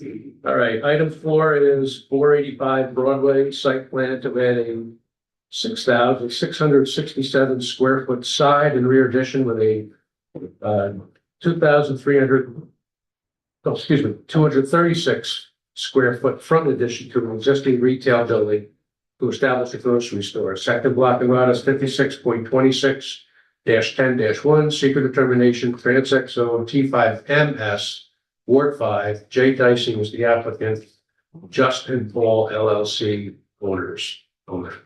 Hi. Good evening. Introduce yourself and your team for the record. Sure. My name is Jay Deason. I'm with Mori Architects. That's decent. Decent. Okay. I'm here with Alvaro Fernandez and Diego Sanchez, who purchased the property at the former Rite Aid on Broadway and Pine Grove. They operate supermarkets. They have 3 in the region, 1 in Poughkeepsie, 1 in Newburgh, and 1 in Middletown, and they're looking to use this property to a supermarket. Okay. Well, thank you for choosing Kingston. There you go. Great. Go ahead. Okay, so as I mentioned, this property is at the corner of Pine Grove Ave and Broadway, so it's about a 1.2 acre parcel. We have the existing 11,500 square foot 1-story building on it that was the Rite Aid. We have about 50 parking spaces on site, curb cuts on Broadway and on Pine Grove, and then an attached drive-through for the former pharmacy and the 2 drive-through lanes that wrap around the back of the property. So our next page is our proposed plan. So we are proposing a 1-story addition to the back end, to the south side of the building, about 6,700 square feet. So that'll be stock areas, that'll be receiving prep areas to support the supermarket. And then we're also proposing a small addition at this front corner up here. It's basically going to be underneath the existing roof overhanging canopy there, and that'll be to provide a spot for indoor storage of shopping carts. Otherwise on the site, we're adding 2 cart corrals on the north side in the parking area, and then we're going to establish a refuse area on the south side in front of the addition, and there'll be a compactor in there. Now, our original plans that are presented here in your packet, we had designed that initially showing a chain link enclosure and some privacy slats, but through talking it over with planning staff and then also reconsidering it, we're going to do that that whole enclosure as a masonry constructed structure. So that will be the same brick that's on the outside of the building. It'll be more durable and I think more attractive, being that it's facing Broadway. Other than that, there's not much else changing on the overall site layout. So flipping to that next page there, the facade of the building doesn't really change substantially either. And like I said, it's a brick facade with the ephes bands that run around, the accent bands. It has those two vertical ephes accent structures, one at the main entrance facing Broadway and then one on the north side. So we'll be replacing the Rite Aid signage in each of those locations with the supermarket signage. In here to the left of the main entrance there, you can see that's where we're going to infill for the parking or the shopping cart storage. It'll be glass and aluminum storefront there, matching the rest of the storefront, and then the brick base below tying into the aesthetic of the existing building. Quick question. So on the second rendering, right-hand side, is that like roll-up doors? Is that for food deliveries and things? So the one roll-up door that's on the left, so that's the original one for the Rite Aid. Okay. That one's there now. That was their deliveries. We're going to maintain that. That's actually going to be where our produce department, our produce deliveries go into that section of the building. And then the step down piece all the way over on the right, that's the addition. And that'll be a new roll-up door for the main grocery deliveries. Now, is this going to be box truck or semis? They'll be tractor trailer deliveries, probably once or twice a week. So yeah, we did prepare vehicle turning motions and movements for the tractor trailers there on the right side. So he'll come off Pine Grove, he can pull into the parking lot and back into that overhead door. And then the refuse truck, he'll come off of Pine Grove, he'll come through the parking lot and be able to back into pick up the compactor container. Okay. Because it's a tight parking lot. It is, yeah. Yeah, we really were, at first, first looking at it, we didn't think the tractor trailer was gonna make the movement, but we thought we might have to change some of the curves, but it did work out. We have our computer modeling program that does it, so it really did work out well. And the addition's just going kind of where the drive-through was before. Yeah, they'll kind of take up the footprint of where the drive-through lanes were and where the drive-through structure was. Yeah. So, I mean, that's kind of a brief overview of our proposal before you tonight. Definitely excited about coming to Kingston and look forward to any questions you have. It's a nice reuse of this building that's been vacant. Yeah. That's so really worked out. This will be great. Well, yep. Let us talk a little bit about how the stormwater is going to be modified because you've got some stormwater. Yeah, so Elements that are going to be displaced. yes. So this right now, there are dry wells located around this property and they're tied together with a perforated pipe that kind of equalizes the stormwater that comes in.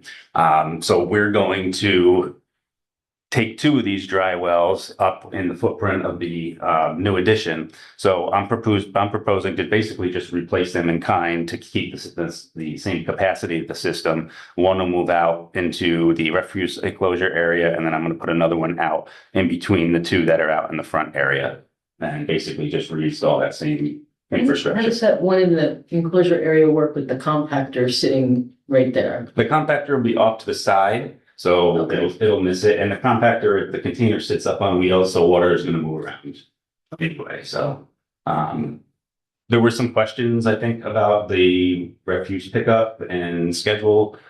So that's an enclosed compactor container. So it sits there. It has the compactor mechanism sits right outside the building, and then the compressor that drives this whole thing sits inside. So there was some other concerns about noise, but most of the noise is contained within the inside of the building with that compressor.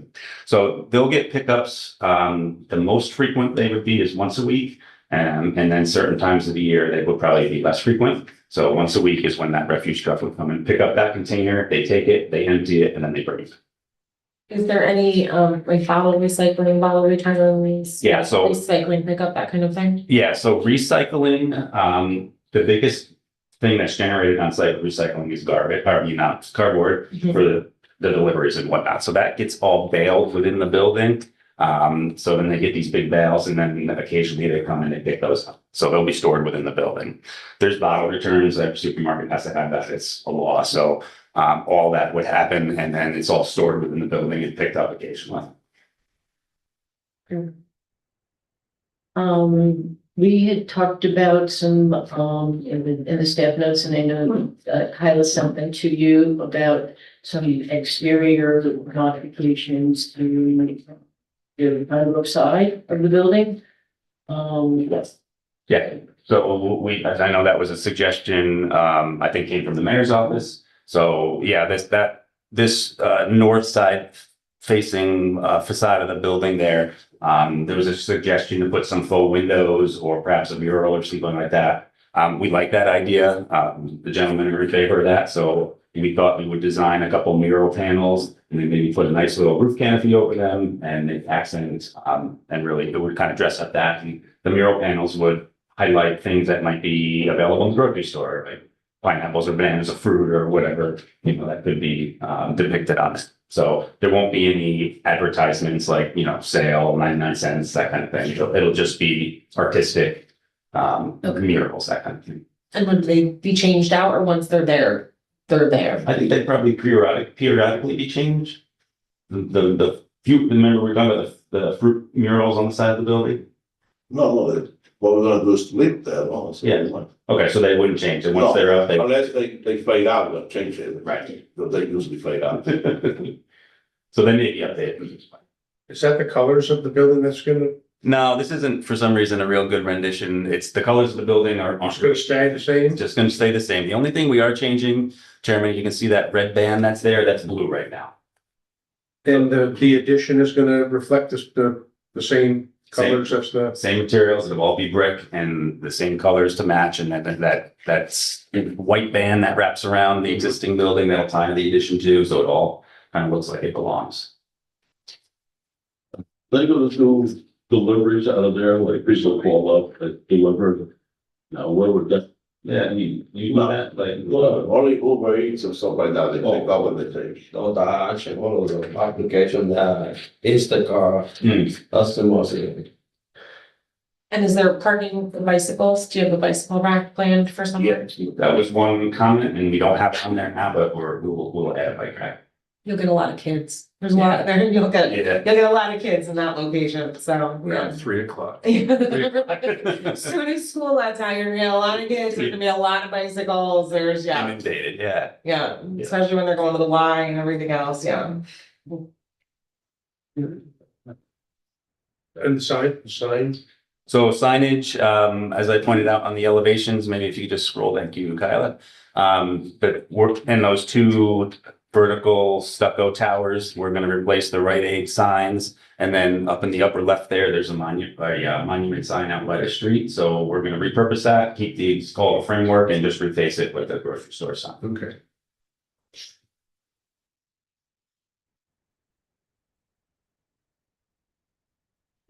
Are you modifying the parking at all?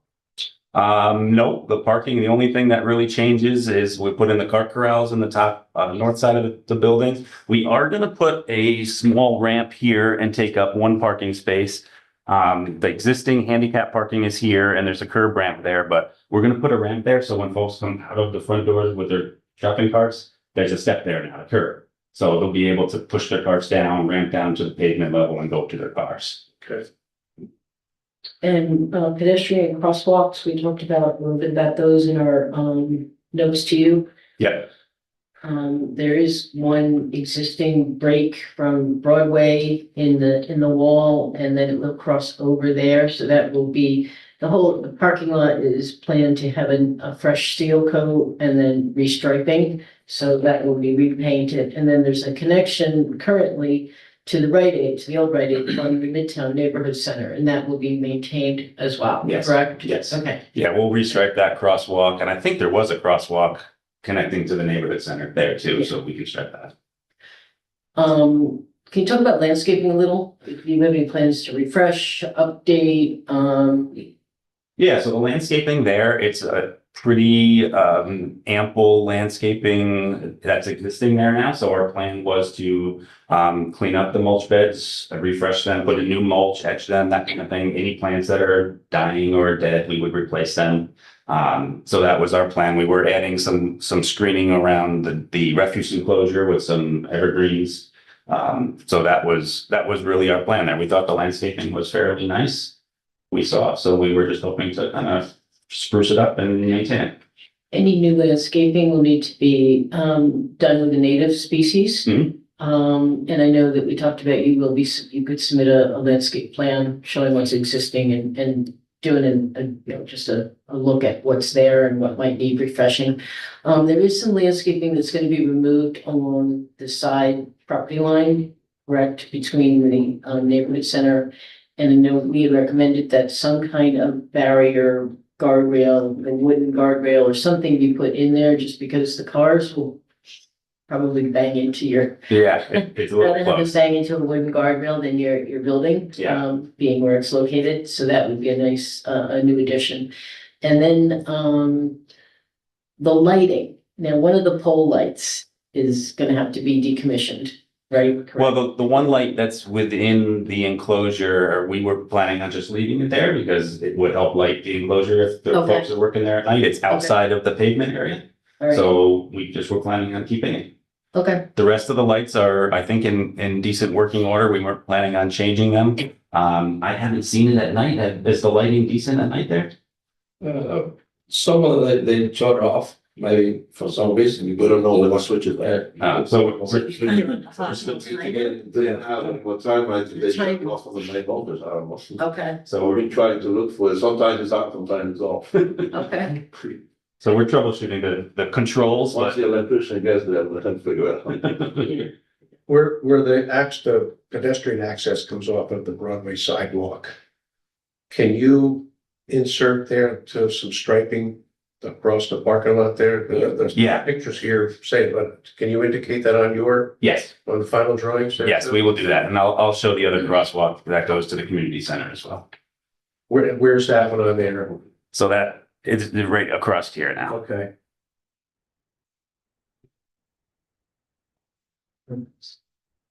Yeah, even though there's two curb cuts, and they're existing, I'm being told that it's gonna trigger some type of waiver, so mine's a minor waiver? Does the curb cuts. Okay, so that doesn't have to be advertised? Or does it have to be advertised? Minor waivers are administrative, Okay, so this can be taken care of on, right, at staff, or put the other, yeah. So with the new code, they only want one curb cut. right, and well, what triggers the codes, review in this instance is the percentage of the, square footage of increase of the, addition. So it exceeds 25% of the current floor plan. So it triggers the parking section of authority to apply. That says that you can only have one curb cut per property. We ran into this with the three ladies, if you recall. They had to do the same, they had to do a similar waiver. And so that is one waiver. The other waiver is gonna have to be a major waiver with parking within 30-foot, the 30-foot setback. So that's one that we didn't identify earlier, that we identified. And what is triggering that? I mean, it's already existing. The addition. Is it the addition? It doesn't, yeah, it doesn't say if it's pre-existing. It doesn't allow for that. I mean, we're that's- repurposing a property too, you know, so there's nothing to get around that. I don't know of anything. Okay, Um, and that needs to be advertised and come back here. well, that would have to come back to the planning board, that, correct. All right.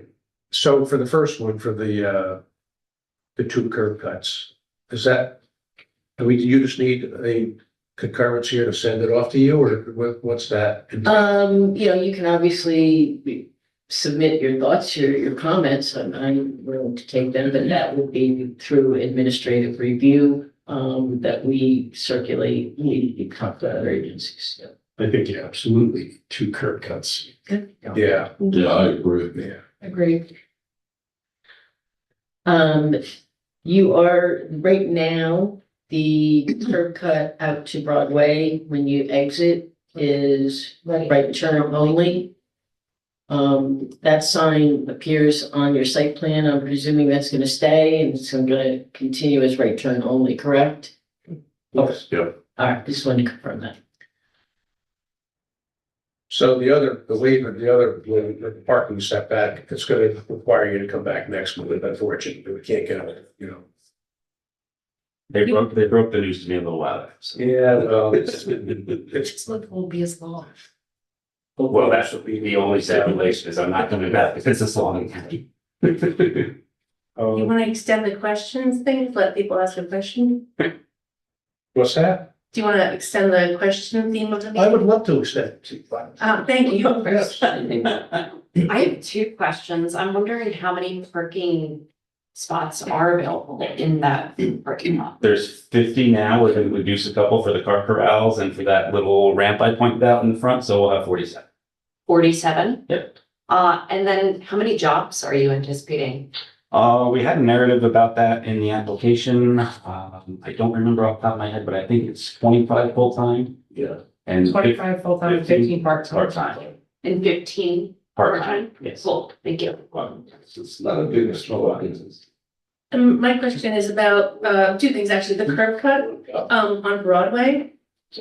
You guys said you thought that it needed to be there, but I looked at the way the trucks are guided through it, and I would strongly disagree unless somebody could explain why two curb cuts would be necessary.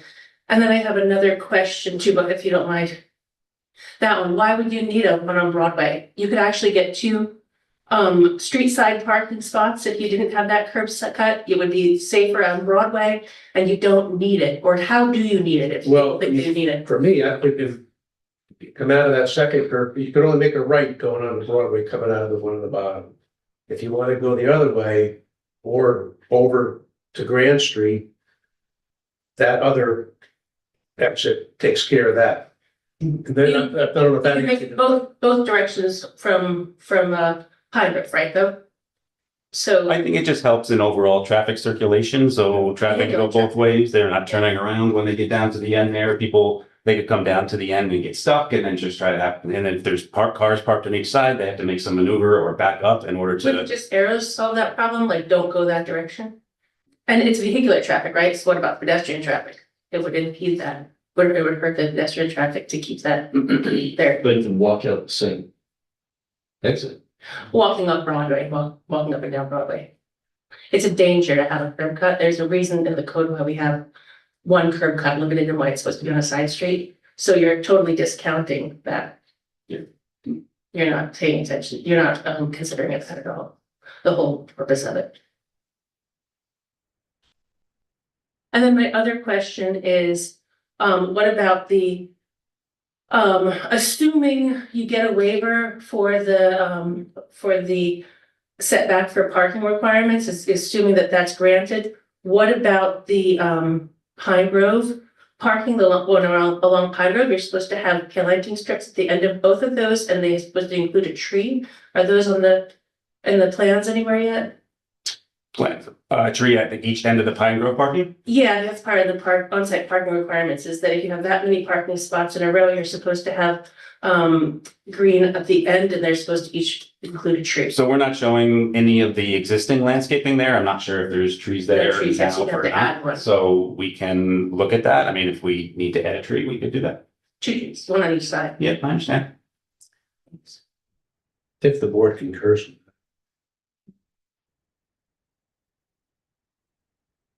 Do we have the street view of it, street view? Sure. Oh, sorry, I have one more. I have a question. Who are you, by the way? I don't even. My name is Tanya Garment. Okay. We're gonna have a Yeah. public hearing on this. Waiver, you don't want for the. No. Okay. Another question is, what about? So I'm sorry, are you with the city or you are just a resident? I'm a resident. You're a resident? Yeah, Okay, been very involved with the zoning code. I'm on the zoning working group. okay. We watch the implementation of the code. But I'm not representing them. I'm just here as an engaged citizen. Okay. So I'm very versed in the code.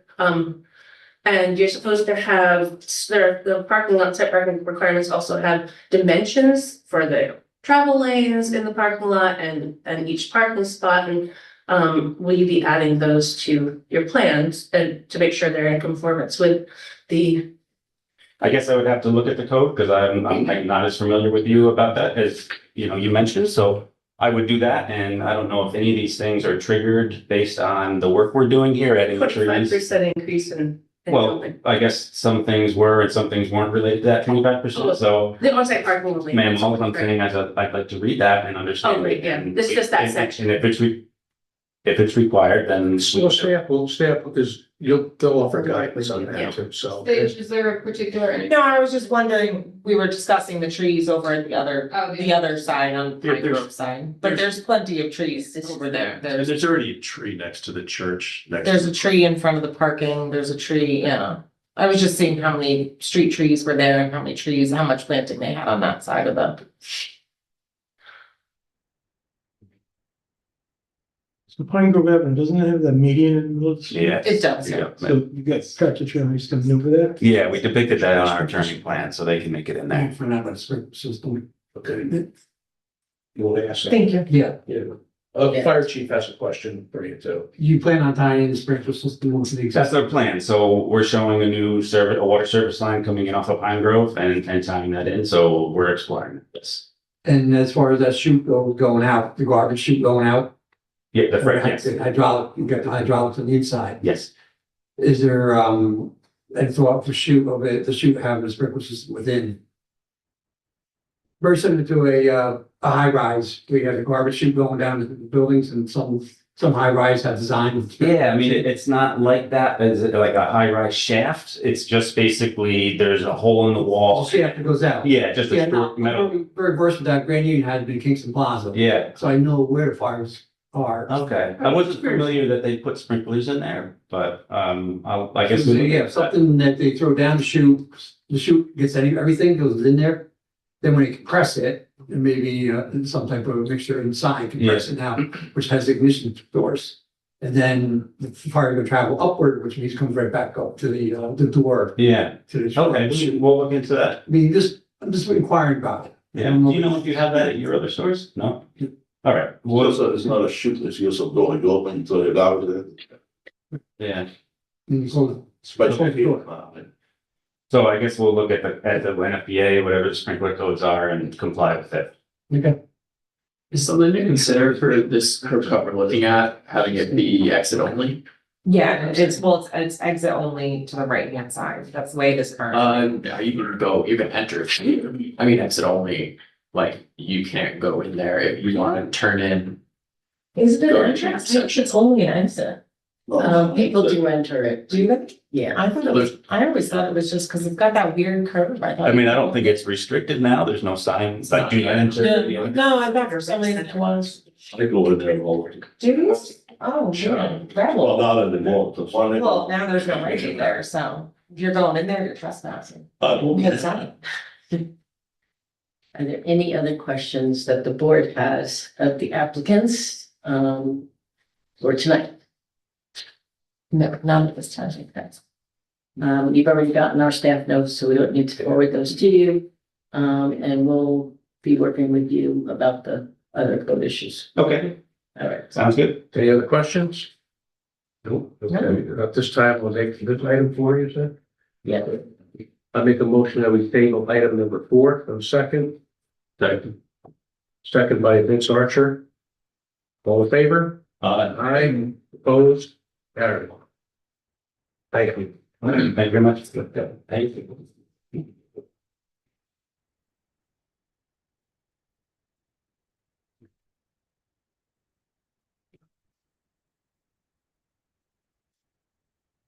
Mine's at work now, so. Oh, good. Yeah, I didn't know. I did, yeah.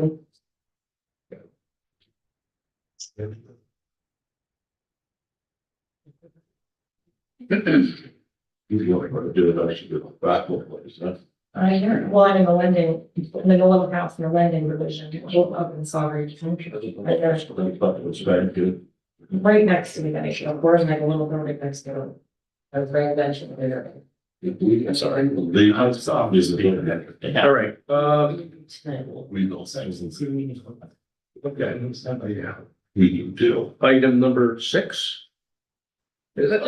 Or is it? It's at 5. I don't know, we're back in the line. I think we're back in the right order.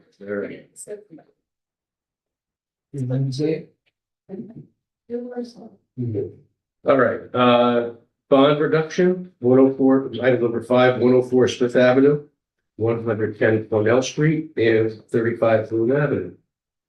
Request for second bond reduction in the amount of $308,422.05, reducing the total remaining balance to $187,368.25. Section block and lot is 48.82-1-7.300, 7.100, and 7.200. Transect zone T5F, Ward 5, BF Apartments LLC. Is the owner. Really moving along there. Yeah, I will let you know that, Norm Simone, one of the partners, asked me to extend an invitation to any of the board members that would like to take a tour of the building. It's under construction, but I think it might be a nice idea for you. I know we participated in the total review, but now to see it under construction and see, the individual units and that are being built. Kyla and I obviously did an inspection when we were looking at this for the reduction, but we went through the building and it was good to see. It was interesting to see. And what the units are like, and some of them are quite nice and quite spacious, and the storefront spaces are equally nice. And it seemed to pop up out of nowhere, right? I mean, just right there, right? It's moving along. They're expecting completion date by June. So they're moving along. So if you're interested, give me a shout. I'll arrange, maybe a couple times for people to go over. I think he's generally up this way on Tuesdays. But we'll see what his schedule will accommodate if you are, so. Okay. So as far as the reduction, Yeah, so, like I said, we went over there, we've looked at, obviously this is the second bond reduction. You approved one in September of 24. It's been a while since they come back. We went through all of the items. I went through their cost breakdown and did what I thought was a reasonable and a fair reduction amount. I shared it with John Feldheis as well, as a civil engineer. Please agree with this analysis. It's also been shared with the applicants who also agreed. So even though some of them are not what they asked for, but they agreed, they understand. The final will need the as-built certified by a professional engineer and or architect. So that will be coming for. Any questions? No. Okay, so I'll make a motion that we go along with that recommendation to reduce the bond to. Are you reducing me by the amount of 62? Which would give $262,059. That's what they get. We'll see. Which would result in the remaining balance of $233,731.50. Second by Matt Gillis. All in favor? Aye. Opposed? Carried. Okay. Right, son.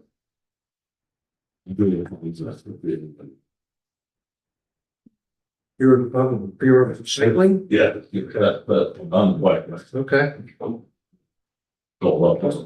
right. Do we have any more business before this board? No. Chuck Palaka with a motion to adjourn. St. Jude Kirk with a second. All in favor? Aye. Aye. Opposed? Carried.